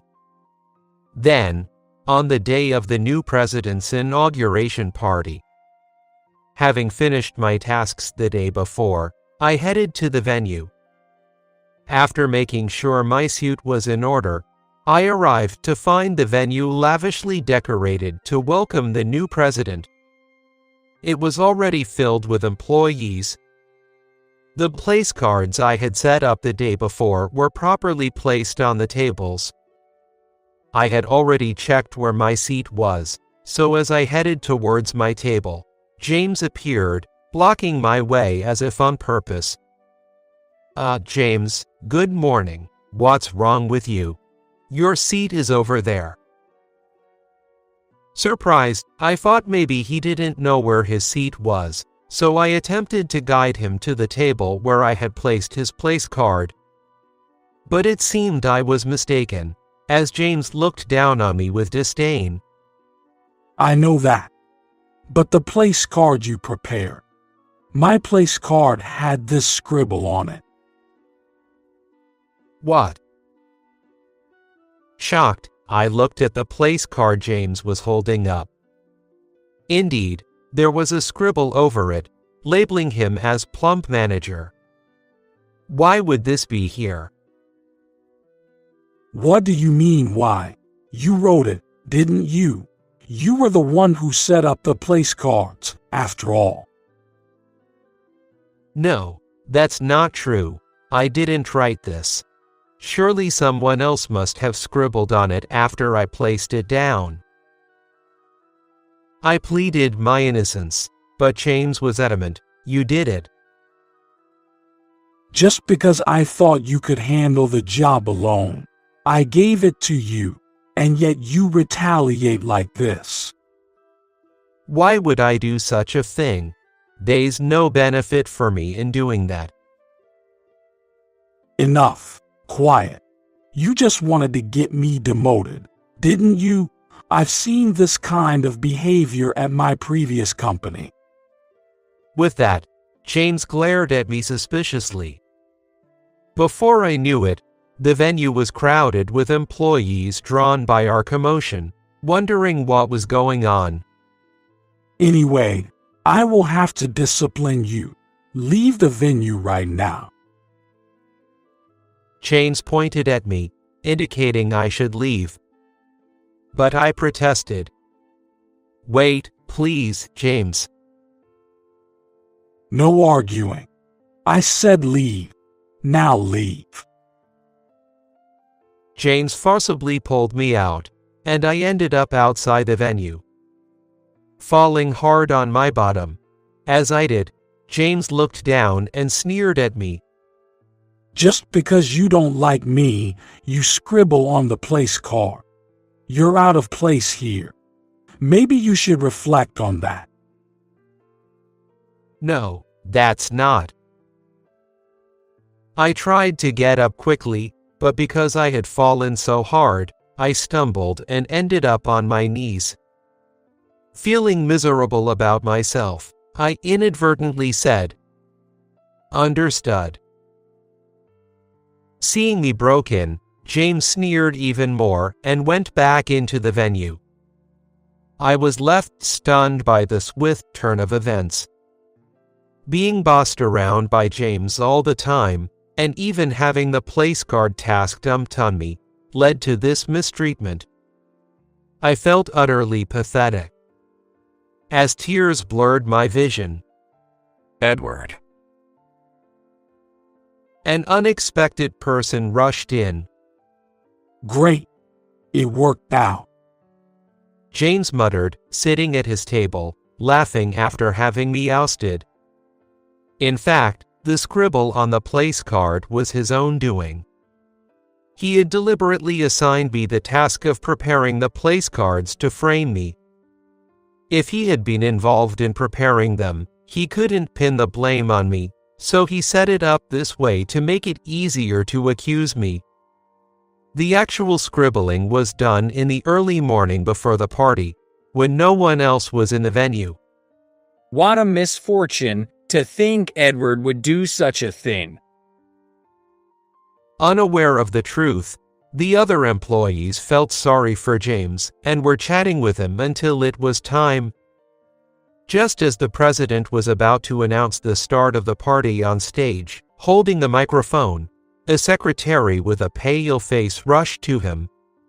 Please wait. The chairman's son is missing. What? Startled by the secretary's words, the president exclaimed into the microphone. Everyone in the venue turned in shock at his voice. If you're looking for the chairman's son, he's right here, Nick. The new president. Then, appearing on the scene were my brother, the new president-to-be, Mark Wilson, and me. The current president and secretary, Nick, looked back and forth between my brother and me. Where have you been all this time? We've been looking for you. Just had some personal business to take care of. It seems someone in this company has been bothering my brother. Your brother is your brother. The current president's gaze shifted to me standing next to Mark. Yes, I am the brother of the new president. I had been ousted from the venue earlier by James, but had met up with my brother Mark, who heard the commotion. What are you doing here? I was looking forward to you coming to my inauguration party. Seeing me on my knees outside the venue, tears in my eyes, my brother had a sense of foreboding and asked me about it. Though we kept our sibling relationship hidden at our father's request, we have always been close. My brother is the kind of person who would lend a hand when he sees me in trouble, a man of kind character. He got recognized by our father, the chairman, for his sincere work and good performance, which led to his inauguration as the new president. Yet, I caused a scene at his inauguration party. Feeling ashamed, I confessed everything to my brother, and he took charge from there. Mark, you were instructed to keep your brotherhood with Edward a secret by the chairman. Well, what's done is done. Mark.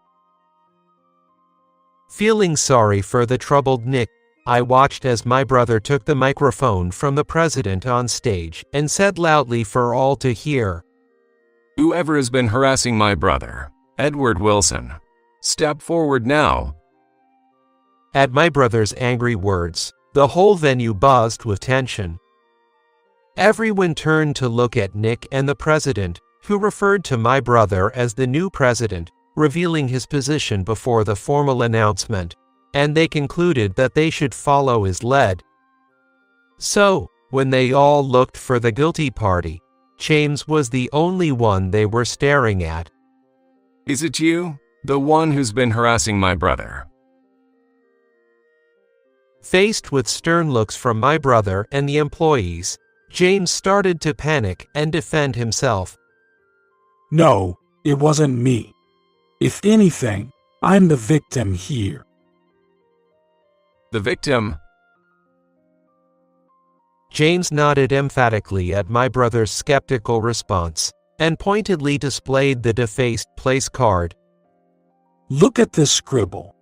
This is my place card, but it was like this when I arrived at the venue. And how does that relate to my brother? There's a big connection. Edward and I were assigned to prepare the place cards, but I had an errand, so I asked him to take care of it. James narrated the events leading up to the scribbling to my brother. There were some discrepancies in his story, but I stayed silent and listened until the end. After I asked him, this happened. It's obvious that Edward is the culprit. You really think so? This scribble does say plump manager, but my brother isn't the type to write such messy handwriting. What? Indeed, on closer inspection, the handwriting was rather sloppy.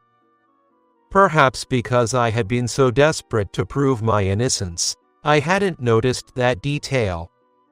Now that you mention it, Edward's handwriting was neater than what's on this place card. After the handwriting was mentioned, the employees began to speak up one after another, saying it didn't look like my handwriting, causing James to panic even more. Such vague testimony doesn't prove that Edward didn't do it. It doesn't prove he did it either. What are you saying? Mark. As James and my brother's gazes clashed, everyone was wondering what would happen next when Nick, who had been missing, returned to the stage and whispered something to my brother. So, it was a setup after all. What? My brother muttered, then gave some instructions to Nick. James, please watch the video that will be shown on the screen we're lowering onto the stage. Video? What? While James looked shocked, a large screen slowly descended at the back of the stage, showing footage of me diligently placing name cards on the tables. After I had placed all of them, I left the venue. The footage then fast-forwarded, and the date changed to early the next morning, when someone entered the empty venue. On closer inspection, it appeared to be James. His distinctive plump figure was confirmed, and he was sneaking around, looking around suspiciously. Stop it, please. Stop the video. James's attitude changed drastically, turning pale and trying to force his way onto the stage to stop the video. However, my brother was unyielding and didn't stop the video. Look, he's writing something on his place card. A female employee exclaimed as she watched the video. Next, the footage showed James writing on his own place card. Nick, stop the video here and zoom in, please. Understood. Nick, who was controlling the video on a computer, followed my brother's instruction to pause and zoom in on James's place card. There it was, plump manager written above James's name. This is irrefutable evidence, isn't it, James? My brother asked, comparing it with the earlier footage where it hadn't been written yet. Realizing he could no longer escape, James fell to his knees. I did it. There was no malice. I just wanted to play a little prank on Edward. A little prank. At that word, I, who had been silent, suddenly felt a surge of anger. A little prank. Is that how you justify the harassment I've been enduring? That's no small matter.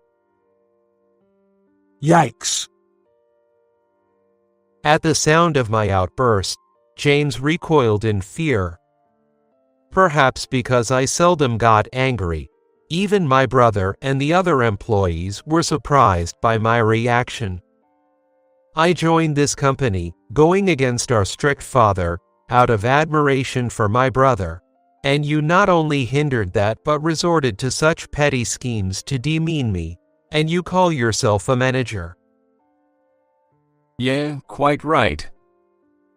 After finishing what I had to say, my brother laughed in agreement, but then he turned his gaze back to James, his eyes stern once again. We will report the matter to our father and announce the decision later, so be prepared. However, don't expect to stay in this company. But I just changed jobs recently. It's terrifying that you could act this way so soon after joining. That's the real issue here. James, having been rebuked by my brother, hung his head in shame. Thus, James's misdeeds came to an end. Allow me to reintroduce myself. I am Mark, the new president. I am committed to contributing to the company's growth, and I look forward to your continued support and cooperation, as always. After the commotion, my brother resumed the event with his inaugural speech as the new president. His clear speech was met with a round of applause, and a welcoming atmosphere filled the room. I was watching from my seat, but after the speech, I was bombarded with questions from the female staff during the meal. Is it true that you are the new president's brother? Hey, what's the president's favorite thing? My brother, who has always been popular with women, seemed to be as charismatic as ever, as the female employees bombarded me with questions upon finding out we were siblings. I thought they should ask him directly and escaped to the restroom, but then I noticed something odd. Why does it feel like everyone is avoiding me? The men seemed to deliberately avoid me, apparently having labeled me as someone scary after I had scolded James. After a while of being kept at a distance, things slowly returned to normal as I continued with my work, which was a relief. As for James, my brother and our father, the chairman, had a discussion about him. Nick, I'm curious about the company James worked for before. Can you look into it? Understood. My brother had Nick investigate James to uncover the reasons behind the recent events, and it was reported that James had resigned from his previous company after similar incidents. Indeed, I conducted his interview and approved him. He seemed to have managerial experience at his previous company, so I thought he would be a valuable asset. It appears that decision backfired. We should have looked into his past employment more thoroughly. Oh no! Without proper vetting, the former president, who had hired James, was also held accountable, resulting in both being demoted. Despite being slated to assist the chairman, the former president's reputation took a hit. Stripped of their current positions, they started anew as rank-and-file employees. James, work harder and stop complaining. I'm counting on you for these documents. Yes, right away. James spent his days being pushed hard by his boss, a sight I could easily imagine. So, it has finally come to light. I'm sorry, Dad. It's all my fault. One day, after the incident with James, my brother and I were summoned by our father, the chairman, to his office, where Nick was also present. My father seemed concerned that people might find out about our familial relationship between him and me, just as he was worried about the fact that Mark and I were brothers becoming known to everyone at the company. The reason was to prevent any negative perception that might affect my brother, the heir apparent. I'm not as exceptional as my brother, so just the knowledge of our relation could tarnish the company's image. I knew this when I joined the company and had accepted my father's reasoning. If my presence threatened my brother's position, I was prepared to leave the company gracefully. I came prepared to resign after causing such a disturbance, but my father's response was unexpectedly reassuring. I heard everything from Nick. It felt like hearing about the bond between you brothers. For Edward, who caused the trouble, writing a reflective essay will suffice as punishment. What so that means?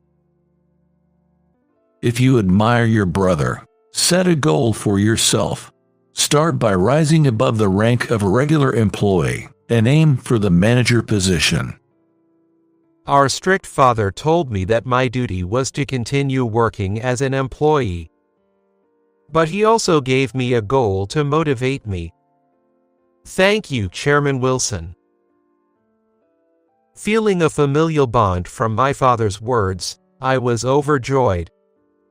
When I inadvertently made eye contact with Nick, he stealthily gave us brothers a thumbs up behind our father's back. After expressing my gratitude deeply to my father and Nick, my brother and I shared a laugh. 5 years have passed since then, and after tirelessly following in my brother's footsteps, I was finally promoted to manager. Keep up the good work, Edward, the manager. My brother, who continues as president, supports and encourages me within the company. Ever since our brotherhood became public, we have interacted openly, without concern for what others think. Partly because of my brother's support, I was able to achieve this promotion. To get even closer to my brother's level, I continue to strive forward every day. You're fired. I don't need anyone who opposes me. Pack your stuff and get out of here. I was fired by the CEO of the company I worked for because I stood up to him. Afterward, encouraged by my boss, Sarah's words, I decided to start my own business. I won't run away this time. I'll face this head on. I can't let someone who hurts our valuable employees get away with it. Who are you exactly? Sarah's eyes seemed slightly moist as she witnessed the determination of everyone. My name is Ethan Sawyer. I'm turning 30 this year. I joined an IT company as a fresh graduate, and it's been 6 years now. I moved from a small town to New York when I graduated from college and have been living alone. I majored in computer science in college because I was always good with computers. The company I joined was built from the ground up by Henry Wall, the CEO. Henry has made a name for himself as a shrewd CEO, and the company is well regarded within the industry. Initially, I was proud to join such a reputable company straight out of college. I was full of hope for my new life. However, reality was not so sweet. After joining, I gradually realized the company was full of forceful and unreasonable rules by Henry, which we had no choice but to follow. Hey, you have to secure this client at all costs. Today as well, Henry's yelling fills the room. If you argue with Henry here, I know you'll get a long scolding later. This was something I had learned over the years. I felt like the employees were being treated like slaves to Henry. Hey, you, Ethan. You seem like you have something to say. You know what happens if you oppose me here, right? Yes, sir. I understand. Henry glared at me sharply. I intended to speak up today, but his piercing gaze froze me in place.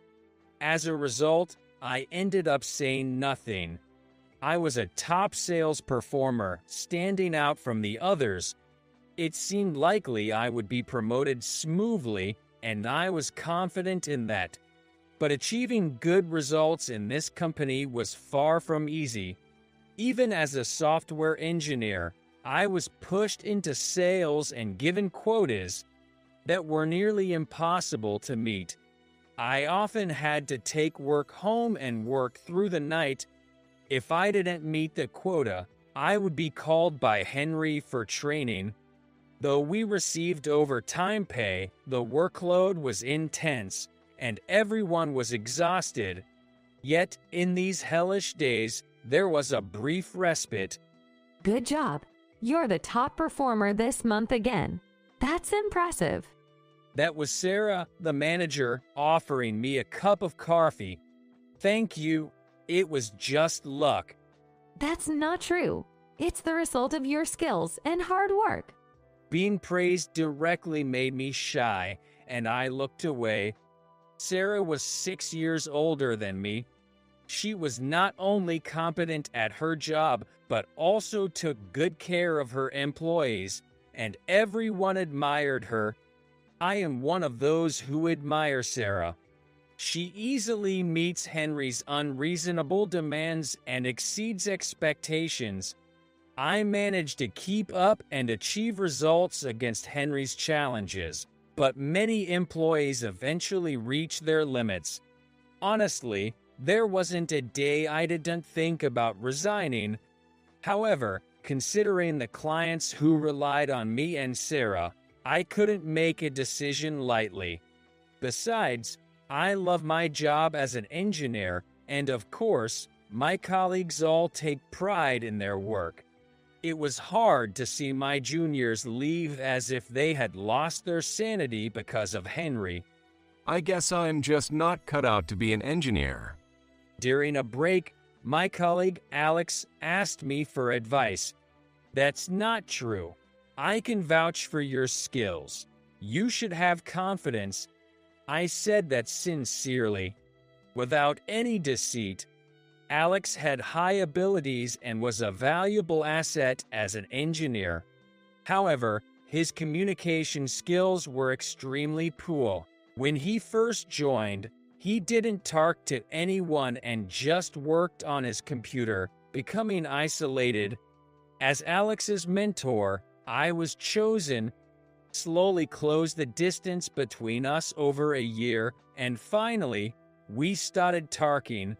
To my surprise, I discovered his friendly side and his intense passion for work, leading us to spend nights talking about our jobs. However, Alex struggled with sales and became increasingly pale as the monthly departmental reporting meeting approached. On the day of the monthly reporting meeting, Henry was frustrated with the recent lack of sales performance. As usual, the meeting started with a long speech from Henry. He pointed out the unsatisfactory situation with a grimace. Sometimes, he would mix in tales of his past exploits or bragging, singling out someone for public reprimand based on his mood. I really hated these moments. It was no different from bullying. All I could hear were shouts, with no substance to the words. And that day, Alex was Henry's target. He was made to stand in front of everyone and was scolded for an extended period. His humanity was even denied, making it unbearable to watch. However, no one dared to speak up, because doing so could make them the next target. Listen up. Someone gloomy like you doesn't deserve to live. I'm sorry. But the moment I heard these words, I found myself standing up unconsciously. I could feel my blood boiling. All eyes turned to me, but I couldn't care less. Enough is enough. There are things you should and shouldn't say. Before I knew it, the words were out of my mouth. Once I started, I couldn't stop. What? You have a problem? I don't think there's any need to go that far. Henry, with a fierce demeanor, turned his glare towards Sarah.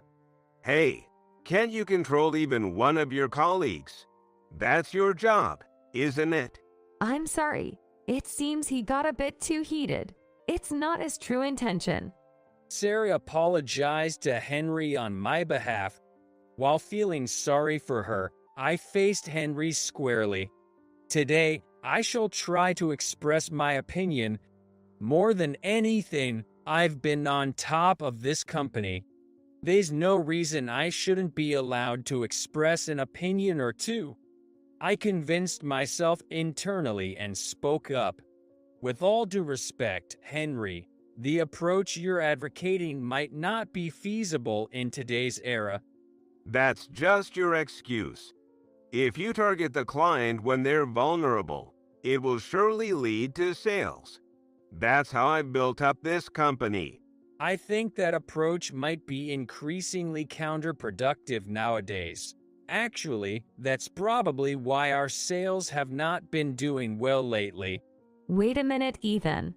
Sarah worried and called out, but I continued undeterred. With compliance becoming stricter these days, maybe it wouldn't hurt to try a more conciliatory approach with our clients. Hey, are you questioning my methods? Since when have you been so bold as to talk back like that? Henry stood up, slamming his hands on the table. His eyebrows were furrowed, and his face turned red with anger. You seem to be under some misunderstanding. No matter how good your work is, you're just a pawn in this company. He sat back down with a thud, crossing his legs. And I'm the one who moves the pieces. In other words, anyone who can follow my orders has no right to work here. His harsh words came rapidly, and he continued, You're fired. I don't need anyone who opposes me. Just pack your stuff and leave. Henry glared at me.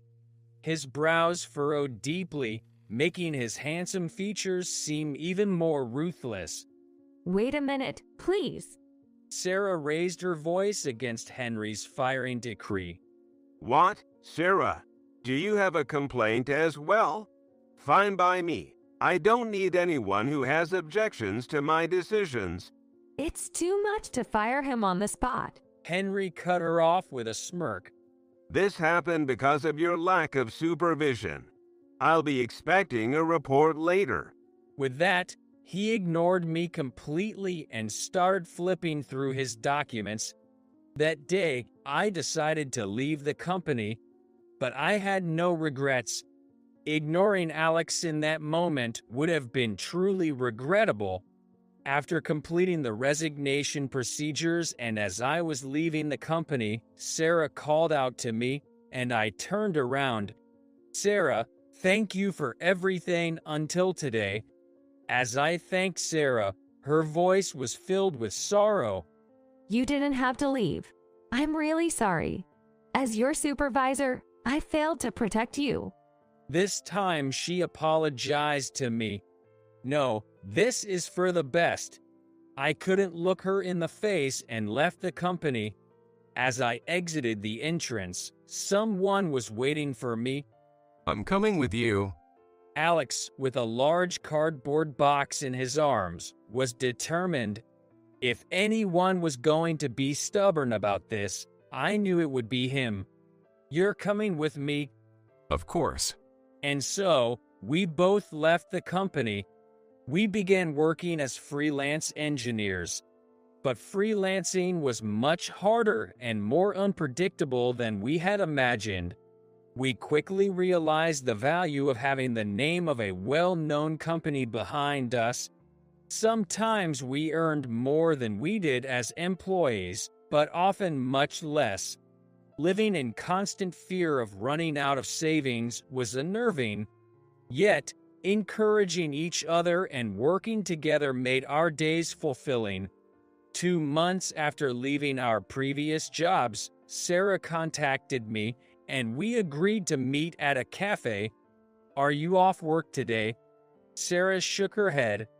No, I quit my job too.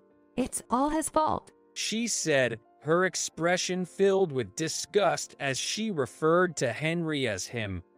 After you left the company, he didn't change at all.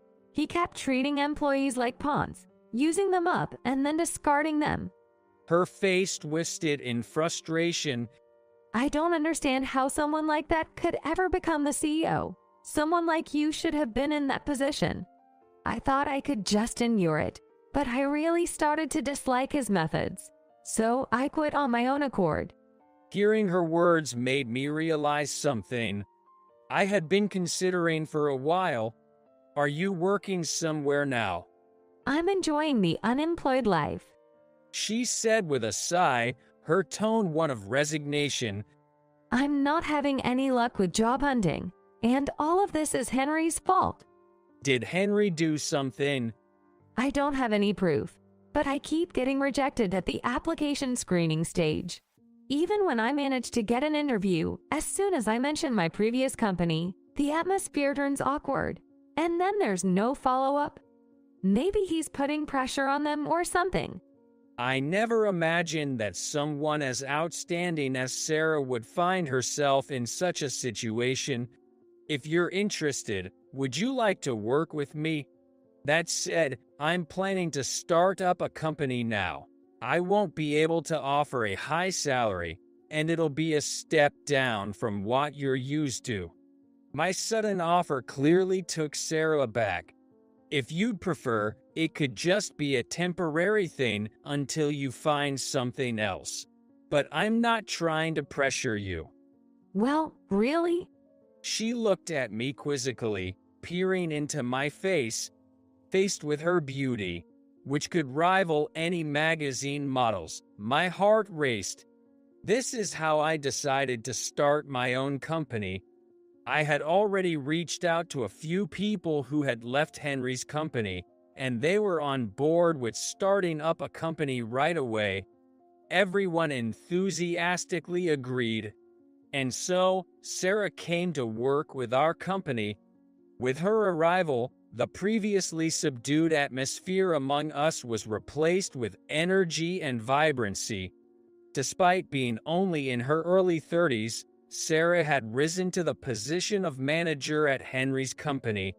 She naturally demonstrated her skillful workmanship, quickly becoming admired among the other employees. Before she arrived, most of us had been working with a somewhat resigned attitude. But inspired by Sarah's unyielding dedication to her work, everyone gradually became motivated, and in response, our company's sales began to improve. It wouldn't be an exaggeration to call her our savior. I felt like I could never face her with anything but respect. Watching her focus intently on her computer, I was lost in thought until Alex interrupted me. You seem happy. What were you thinking about? Nothing much. Trying to hide my smile, Alex kept grinning. I think you and Sarah would make a great couple. It wasn't just a work relationship at the old company, was it? Seems suspicious. What are you talking about? That's not it at all. Though I denied it, my face probably betrayed a ridiculously happy smile. Well, but a beauty like Sarah, pairing up with a boss. That seems unlikely. His dismissive comment was too accurate to argue with. A self-deprecating laugh made me feel even more hollow inside. Then, 3 months after starting the company, our hard work was starting to pay off, and I was beginning to feel more confident in my role as the CEO. Our sales were improving, and everything seemed to be going well. Until he showed up. Hey, bring out the gloomy boss of this company. It was just another Monday morning when our workday began as usual. While I was leisurely checking my emails, a sudden roar, like thunder, reached my ears. Curious about the commotion, I hurried to the reception area where the voice had come from. Hey, long time no see. Ethan. To my surprise, Henry had shown up at the company unannounced. Looks like you're doing quite well. Did you pull some strings? His mocking tone was laced with disdain. No, it's all thanks to our employees who've been working hard. I heard that Sarah is working here. Yes, she is. Our recent improvement is largely thanks to her efforts. Henry raised his eyebrows and blurted out an outrageous demand. Why did you hire her? I happened to meet her and heard she was struggling to find re-employment, so I invited her to join us. That's all there is to it. Fire her?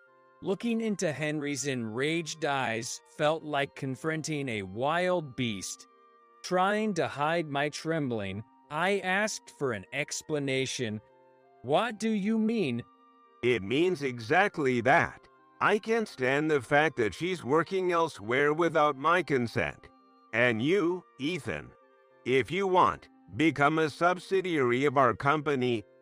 I'm sorry, but I have to refuse both offers. She's an important asset to us, and I want her to continue working here. Please leave. No matter what you say, we have no intention of complying. Getting a bit too big for your boots. Huh, fine. I have other plans. Just you wait and regret this. Unable to contain his anger, Henry kicked a nearby trash bin and stormed out of the company like a whirlwind.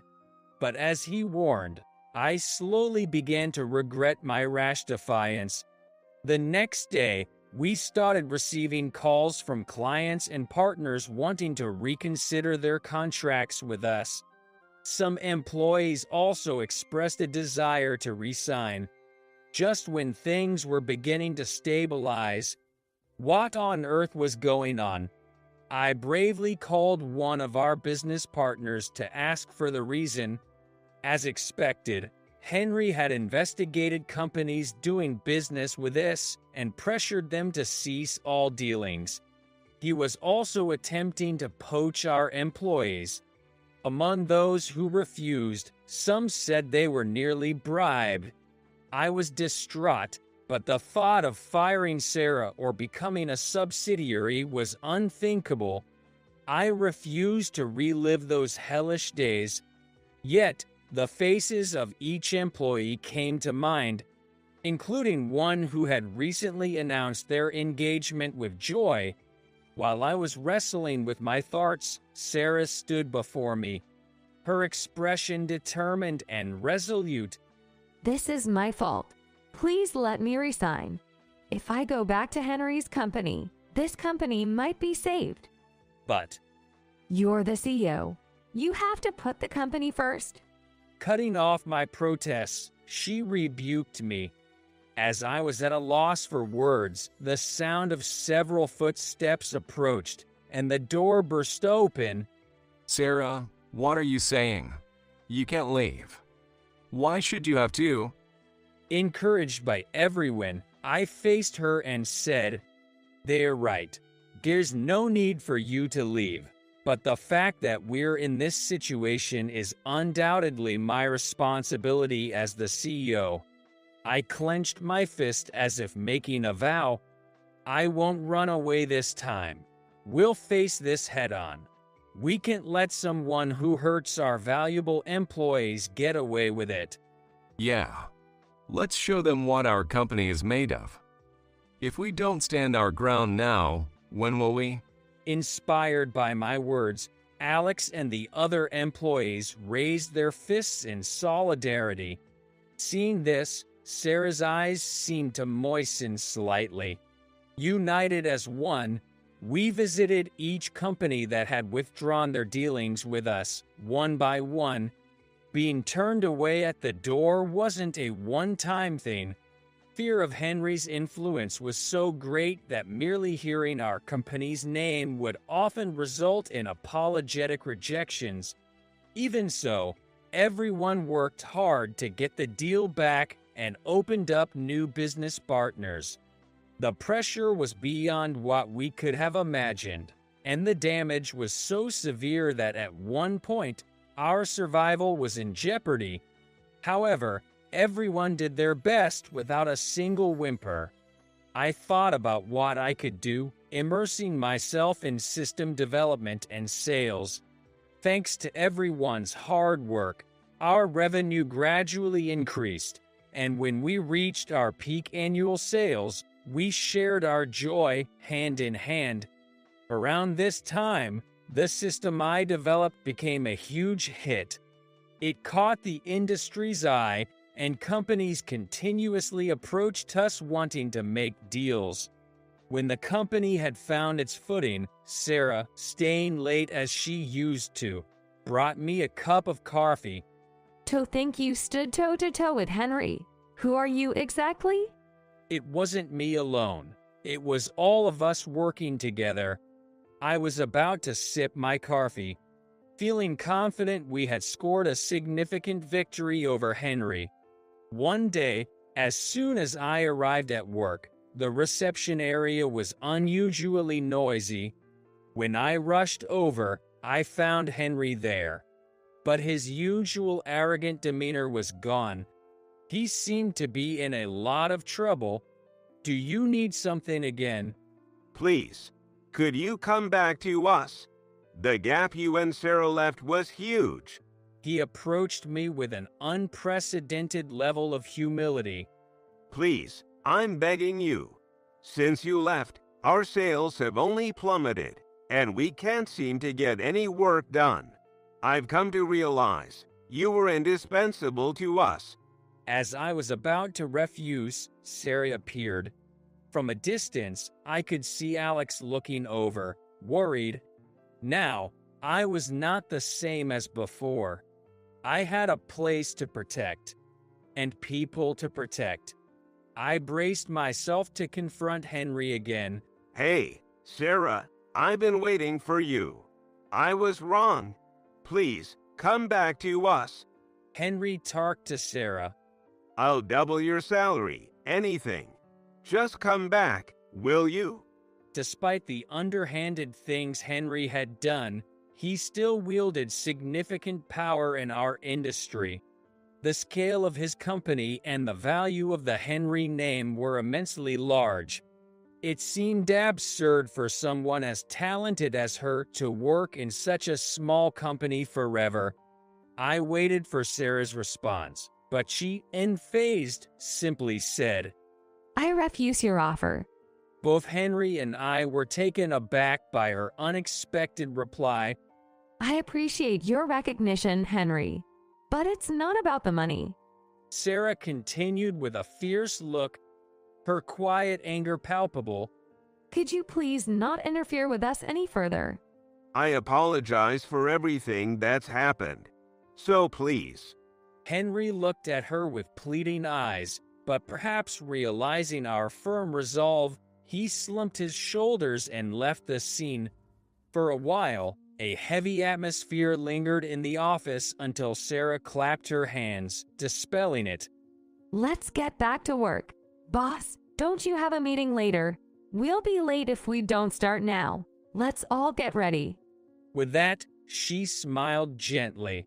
Later, I heard Henry's company, unable to manage without us, plummeted in credibility and eventually went bankrupt. Henry, who had been rumored to be unscrupulous from the start, lost his position and honor completely.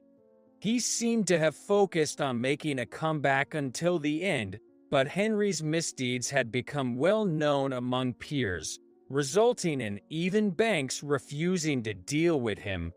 With the bankruptcy, we suddenly stopped seeing Henry around our company. Rumors have it that he's been working multiple part-time jobs from dawn till dusk to repay the debts left when the company folded. However, his pride as the former CEO and constant disputes with colleagues seemed to get in the way. Thus, he kept changing jobs, and now, no one knows where he is. The real victims, though, were the employees affected by the bankruptcy. Despite the collapse, The company had long been recognized as a major player, housing many talented employees. Even after Sarah left, it seems that employees who admired her stayed in touch and occasionally reached out to each other. Some of them came to us saying, "If Sarah is here, then it's good enough for us." It was just when our company was stable.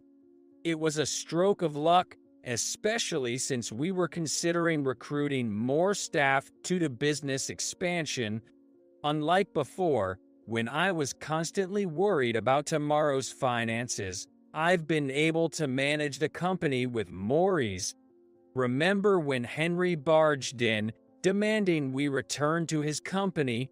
I've always wondered why you refused. Why did I refuse? Simply put, I disliked Henry's company. I couldn't help but smirk at Sarah's words. Well, that's true, but I've been wondering why you decided to stay with our company. It's a question I've had for a long time. Considering other companies would want someone like her, not just Henry, I was genuinely curious why she chose to stay with a small startup company we were familiar with. Because, Sarah, you're highly competent. You'd excel even in much larger companies than this one. Then, she sat down on the sofa and began to share what she had kept to herself. When I was at the previous company, I had many grievances about the way things were done and the rules. But I couldn't speak up because I didn't know what would be done to me if I did. She looked at me directly. You had the courage to stand up to Henry. Although it resulted in being pushed out of the company, to me, that was admirable and made you look cooler than anyone else. I was taken aback to learn Sarah had seen me in such a light. After you were gone, I worked seriously, but I increasingly wondered, is this really okay? I listened intently to Sarah's farts for the first time. And then, right after I impulsively quit my job, you reached out to me, and I decided I'll follow this man for life. Although I felt a bit embarrassed, knowing Sarah's true feelings brought me relief. Thanks to Sarah and every employee's hard work, our company's performance improved steadily. We even reached one of our long-term goals, making the company public. Still, I have nothing but gratitude for the employees who stuck with me from the challenging early days. And there was another significant change in me. Boss, today I'm going to get an answer from you, okay? Sarah peered at me with her wide eyes, as usual, asking me the same question during our work discussions. And when will you start speaking informally with me? That's because speaking informally feels like a high hurdle to clear. I've been dodging the question, but today I couldn't escape. Scratching my head, I tried to find a way out of this situation. Suddenly, she stood right in front of me, determined. I want to make things clear. What do you think of me? I won't move from here until I hear your answer. She puffed her cheeks cutely. Well, I think you're a wonderful person, well-liked and competent at your job. Truthfully, I was deeply attracted to her. She was not only competent and beautiful, but also humble. Her compassionate and diligent nature towards everyone made me gradually drawn to her. However, I thought a worthless CEO like me didn't match up to her. So, I decided to keep those feelings to myself, intending to act solely as an employee. But being pressed like this, my resolve was wavering. As if seeing right through me, she suddenly flashed a smile. You're lying. That's not all, is it? I've noticed. Her face beamed with happiness. I could feel my face turning bright red. When I started the company, I was desperate. I feared I would despise myself if I couldn't get it off the ground, especially after leaving Henry. Every time the company faced the brink of bankruptcy due to Henry's pressure, I regretted standing up to him. Why do I always have to go through this? I spent countless sleepless nights. Yet, there were people watching over me in my reckless endeavors. Even someone like me had people willing to follow. And I met a wonderful woman named Sarah, along with irreplaceable companions like Alex. Moving forward, I want to keep striving towards greater goals without losing sight of what's important. Sarah, would you like to go out for dinner tonight? For now, I'll start by opening up about my feelings to her, the girl blushing right in front of me. All right, everyone's presentations are done. Nick, the manager, said as he tried to move the discussion forward. Excuse me, I haven't. I recently found out something. Nick interrupted me and began to speak. There's apparently someone in this department who didn't graduate high school and is just a part-timer. Meetings should be for employees only. Absolutely right. His lackey, Mike, of course, agreed with Nick. I'm leaving. After leaving the meeting room, I started to shut down my computer. I noticed that an email had arrived, not in my personal inbox, but in the company's shared email. Thinking, there's no point in speaking up, no one will listen, I went home quietly. The next day, I heard a commotion from Nick's desk. He was staring at his computer screen, his face pale. Nick? Is something wrong? Mike looked at the screen with him.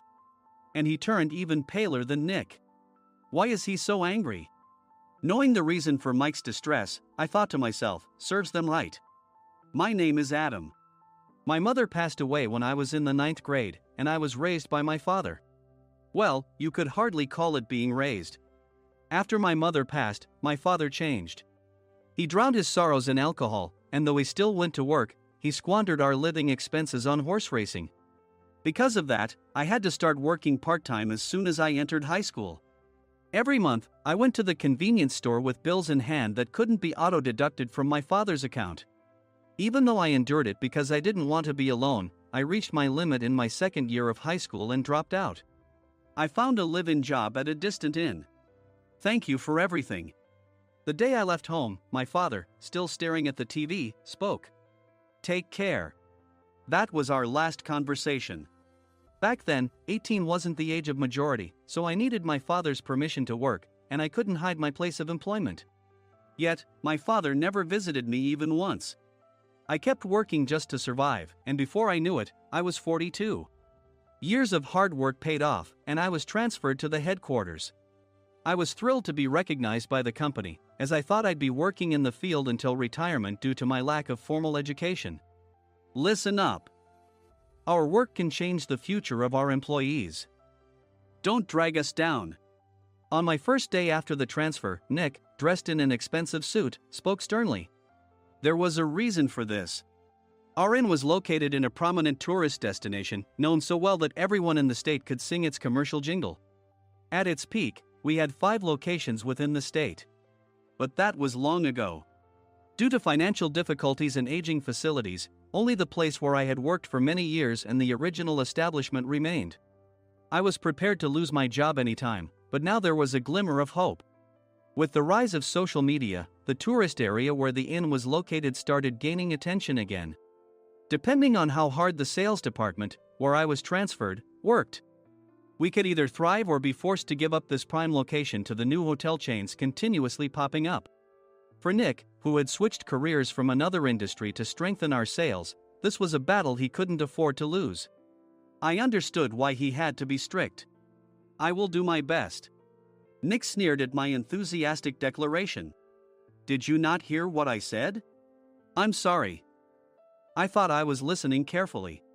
Out of habit from years of customer service, I apologized reflexively, though I had no idea what had offended him.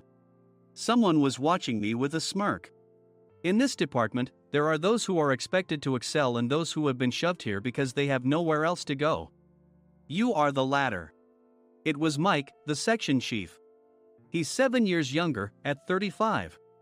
But he was called to headquarters much earlier than I was and had been moving around within the headquarters ever since. I'm not jealous, but I can't accept that he's my boss. Graduating from a prestigious university, he has an unusually high pride and caused many problems as a newbie, making things very difficult for me when I was the front desk leader. When I found out Mike was transferred to the sales department a month before me, I was disheartened. Mike is right. With just a middle school diploma, there's not much you can do. Don't even think about achieving results. As if I didn't exist, Nick remarked, I'm thirsty. Mike eagerly ran to the coffee maker. It seems Mike is Nick's lackey. I regretted being happy about my transfer to headquarters, wishing I had stayed on site forever. Send a direct mail to every company on this list by the end of the day. Nick only assigned me tasks that even a new graduate could handle. What? There are over 1,000 companies. You want me to send to all of them by today? Yes, if you and your fellow misfits split the work, even those with nowhere else to go should finish by today. I glanced at the employees typing away expressionlessly. They were worn out from customer service, only thinking about leaving on time, or were women reassigned after having children, with zero motivation for work. Even Sam, a new graduate from the same university as Mike, who was supposed to be among the expected achievers, had no enthusiasm for the job, having joined the company wanting to do customer service. I don't care what they say, I plan to quit anytime, he said. Only Nick and Mike were highly motivated, making all the decisions between the two of them. I originally only wanted to work at the inn to survive and had no particular attachment to this job. I swallowed my words, thinking I had no right to reprimand them. About a month after the transfer, Nick told us with a frustrated look. To commemorate the 50th anniversary, we've decided to create a plan exclusive for one group per day. Originally, Mike and I were supposed to come up with it, but our president, Mr. Thompson, insists on hearing everyone's opinions. So, you all get a chance. As Nick explained, Mike began handing out prints. Make sure not to embarrass Nick. If your ideas are half-baked, you'll have to redo them. It seemed that they had printed his handwritten notes by Mr. Thompson, which included several questions and a section for free responses. It made sense why Nick had to seek our input, given that all responses had to be submitted to Mr. Thompson. We were given a week to think about it, and a meeting was scheduled to compile our ideas. My plan is to let guests enjoy both the old and modern America. Nick began the presentations. Guests would watch a master confectioner at a nearby traditional sweet shop make sweets in front of them. The welcome drink would be premium tea in a bottle. Nick's plan was certainly attractive. After his presentation, Nick called on us to present in the order we were seated. Just as I stood up for my turn. All right, everyone's presentations are done. Excuse me, I haven't. I recently found out something. Nick interrupted me. There's someone in this department who didn't graduate high school and is just a part-timer. He was likely talking about me. I joined the company as a part-timer and was made a full-time employee when I turned 20. That was 20 years ago, so Nick and Mike probably had no chance to know until recently. Meetings should be for employees only. Absolutely right. After that, Nick kept creating opportunities to solicit everyone's opinions, purposefully excluding me from speaking. The meeting unexpectedly heated up and went past the scheduled end time. A few people asked to leave, and the discussion continued with the remaining few. Still here? Normally, you'd leave in that situation. Though I had no attachment to the job initially, hearing kind words from customers made me want to make them happier. For someone like me, with nowhere to go, the inn was my home and customer service was my life. I felt pathetic about my current self. I'm leaving. I left the conference room and started shutting down my computer. I noticed an email had arrived, not in my personal inbox, but in the company's shared email. Thinking no one would listen to what I had to say anyway, I quietly went home. The next day, while preparing the DM as instructed, I heard a commotion from Nick's desk. In his haste to stand up, he hit his knee on the desk. He stared at his computer screen, his face pale. Nick! What's wrong? Mike, thinking he should be the first to rush over, approached Nick while still wearing his coat. He peered at the screen with Nick. And he turned even paler than Nick. Why is he so angry? Who is responsible for this company? Nick, more irritated than ever, asked, and Mike answered without checking. Probably Sam. Sam wasn't there because he was attending a morning training session for new hires. Nick gave up on getting angry and returned his gaze to the screen. They were looking at an email that arrived right after the end of the working day yesterday. Apparently, no one, including me, had checked it before leaving. The email was from a large company that used us for their annual employee trips. The president and executives of that company also frequently used our services personally. President of the company, Mr. Mason himself, had declared that neither he nor his company would ever use our services again. Well, some companies cancel their employee trips or stop using our services due to financial struggles. Let's just move on. Mike kept wiping the sweat from his forehead with a handkerchief. Knowing why Mike was so agitated, I quietly watched their interaction. Do you know how much revenue we get from that company? We can find other guests to fill the rooms, but we'll lose the banquet costs, gift shop revenue, rental car fees, and more. Moreover, the gifts were supposed to be prepared by the traditional confectionery shop involved in Nick's proposed plan.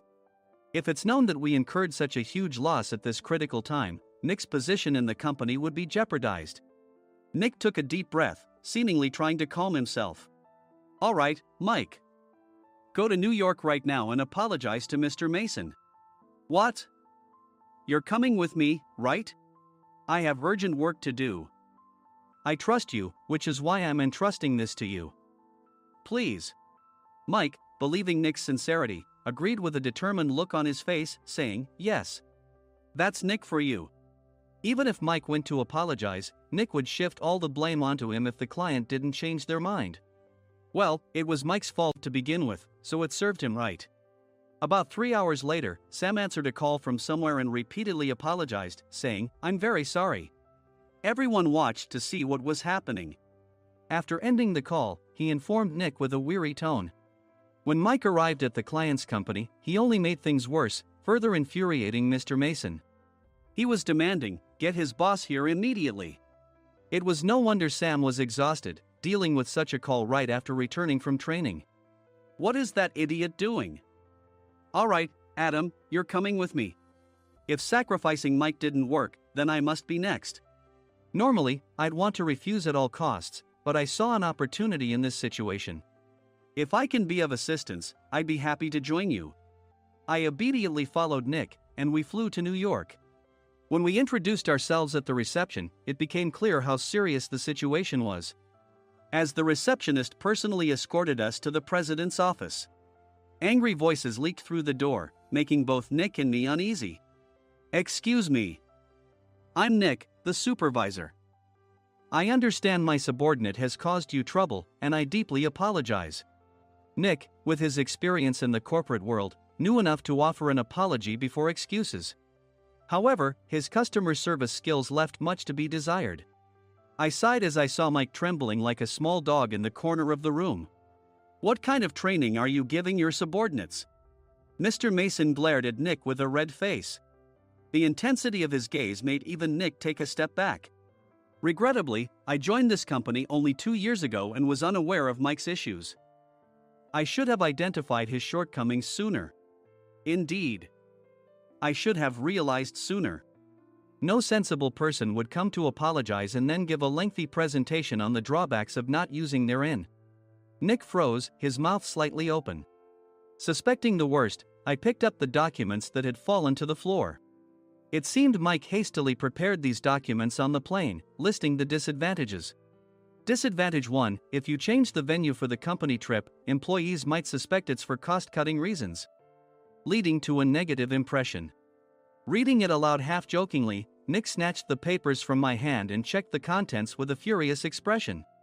Among the stack of documents was a receipt from a nearby convenience store's copy machine. I felt a pang of dread, hoping he hadn't shown the receipt as well. What do you think he said when I asked what kind of nerve he had to do this? I'm very sorry. Faced with the dire situation, Nick must have thought there was nothing left to do but apologize. In a voice smaller than I'd ever heard from him, he uttered words of apology. He said, I'm a Harvard graduate. I don't believe I said anything wrong. Mike! What have you done? Forgetting his plan to pin the blame on Mike, Nick yelled loudly, even in front of Mr. Mason. I didn't do anything wrong. You're still saying that? Look at him. Mike pointed at me with a shaking hand. I was assigned to headquarters in my 20s and now I'm a section chief.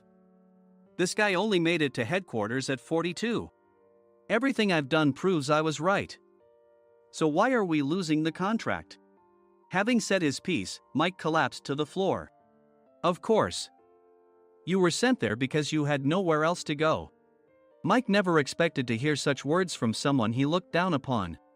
He lunged at me, and Nick hurriedly stepped in to stop him. Mr. Thompson told me Mike is a quick thinker, and to take good care of him. There's no way he was pushed aside. Don't make things worse here. He didn't say quick thinker, he said only quick-witted, didn't he? I don't remember that part. I recalled the many troubles Mike caused when he was a newbie. When Mike was on the front line, his pride was so high that he never apologized to customers. Customer service, especially in our job, doesn't work alone. It brings both good and bad situations.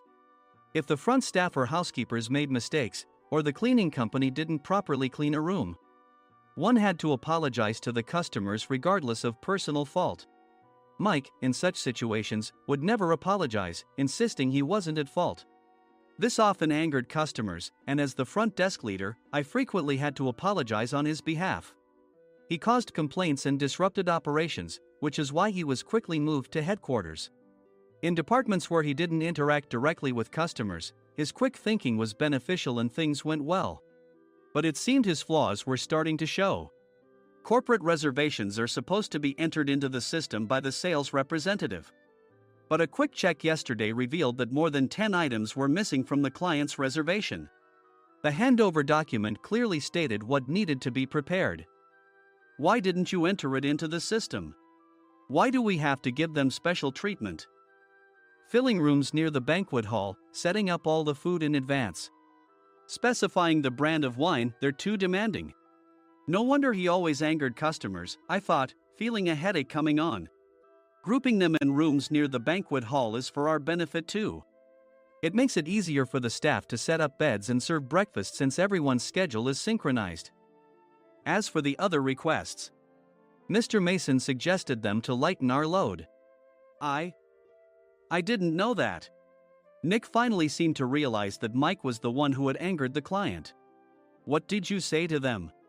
I just told them we wouldn't give them special treatment anymore. We shouldn't waste effort on things that don't bring in money. I was utterly exasperated at his lack of understanding of customer service. Of course, we shouldn't comply with unreasonable demands. But carrying over successful practices from past stays makes customers feel remembered and enhances their experience. Good memories encourage repeat visits. That's part of our job.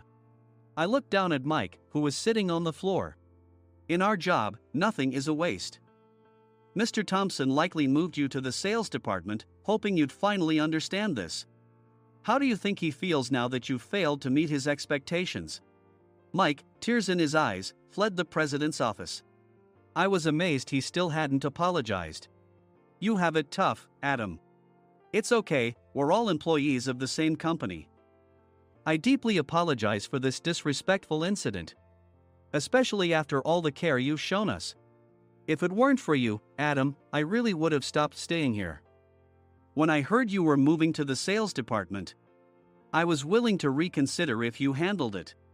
Seeing us talk so amicably, Nick's face contorted. Do you two know each other? Adam's service is excellent. I always requested him specifically. Normally, we don't accept specific staff requests, but we made an exception for Mr. Mason, adjusting my shifts accordingly. He had personally stayed at our hotel just before my transfer, and during casual conversation, I mentioned, I'm moving to the sales department soon. If I hadn't told him then, things could have been much worse. Please continue to take care of us. I look forward to it. On the return flight, Nick awkwardly offered me a can of beer. It's still working hours. Of course, I had no intention of forgiving him for a single beer. Nick might try to pin everything on Mike and avoid any consequences. While pondering this, a startling fact came to light. Nick, the tea bottles for the plan have arrived. I handed Nick a bottle labeled with our inn's name. They look good. What are you talking about? These are plastic bottles. I had assumed we would use the trendy, high-end bottling tea. But what arrived were ordinary plastic bottles of tea with customized labels. The only unique aspect was the label, which had the inn's name, making it look customized. Upon further investigation, I discovered that a substantial amount of money was set to be paid to the tea company. It was priced like bottling tea. Does this plastic bottle really cost $100 each? The tea inside is specially blended for us. The extra cost is for that. Wouldn't it be better to use another tea company? Or is there a specific reason we must use this one? As Nick continued to make excuses, I showed him a printed email. I informed the tea company's president, Mr. Mitchell, that we discovered irregular payments and he confessed. He said you two were high school classmates and planned to split the extra money. That idiot. Why did he confess? That's not important. You should worry about yourself, this could turn into a police matter. Opening the bottle cap, I suggested. How about calming down with this tea? It supposedly has a relaxing effect. Nick drank the tea frantically. In the following days, decisions were made about their fates. Mike was reassigned to the General Affairs Department, with no chance of transfer or promotion, as per Mr. Thompson's orders. As for Nick, since the payment to the tea company hadn't yet been made, he narrowly avoided legal trouble. Instead, he was encouraged to leave the company, and to avoid further complications, Nick submitted his resignation. Rumor has it that connections between HR departments have made it difficult for him to find new employment. Even though it was good to have those two gone, something unexpected happened in the sales department. Everyone became motivated and united in refining the 50th anniversary plan. In the end, my plan was adopted. We collaborated with the Tourist Information Center to provide personalized guides. The plan, tailored to the number of guests, was truly special for the 50th anniversary. Hey, is Adam's family coming to stay? I immediately booked that special plan for my family. Sam noticed it on the reservation list and quickly picked up on it. Yes, I'm inviting my father. That's great. I might invite my parents too. I lacked the courage to face my father just as Adam. But here, with the confidence Mr. Mason praised, I felt ready. The 50th anniversary plan was a perfect opportunity to reconnect with my father. I hoped to bring back the days when we could laugh together as we once did.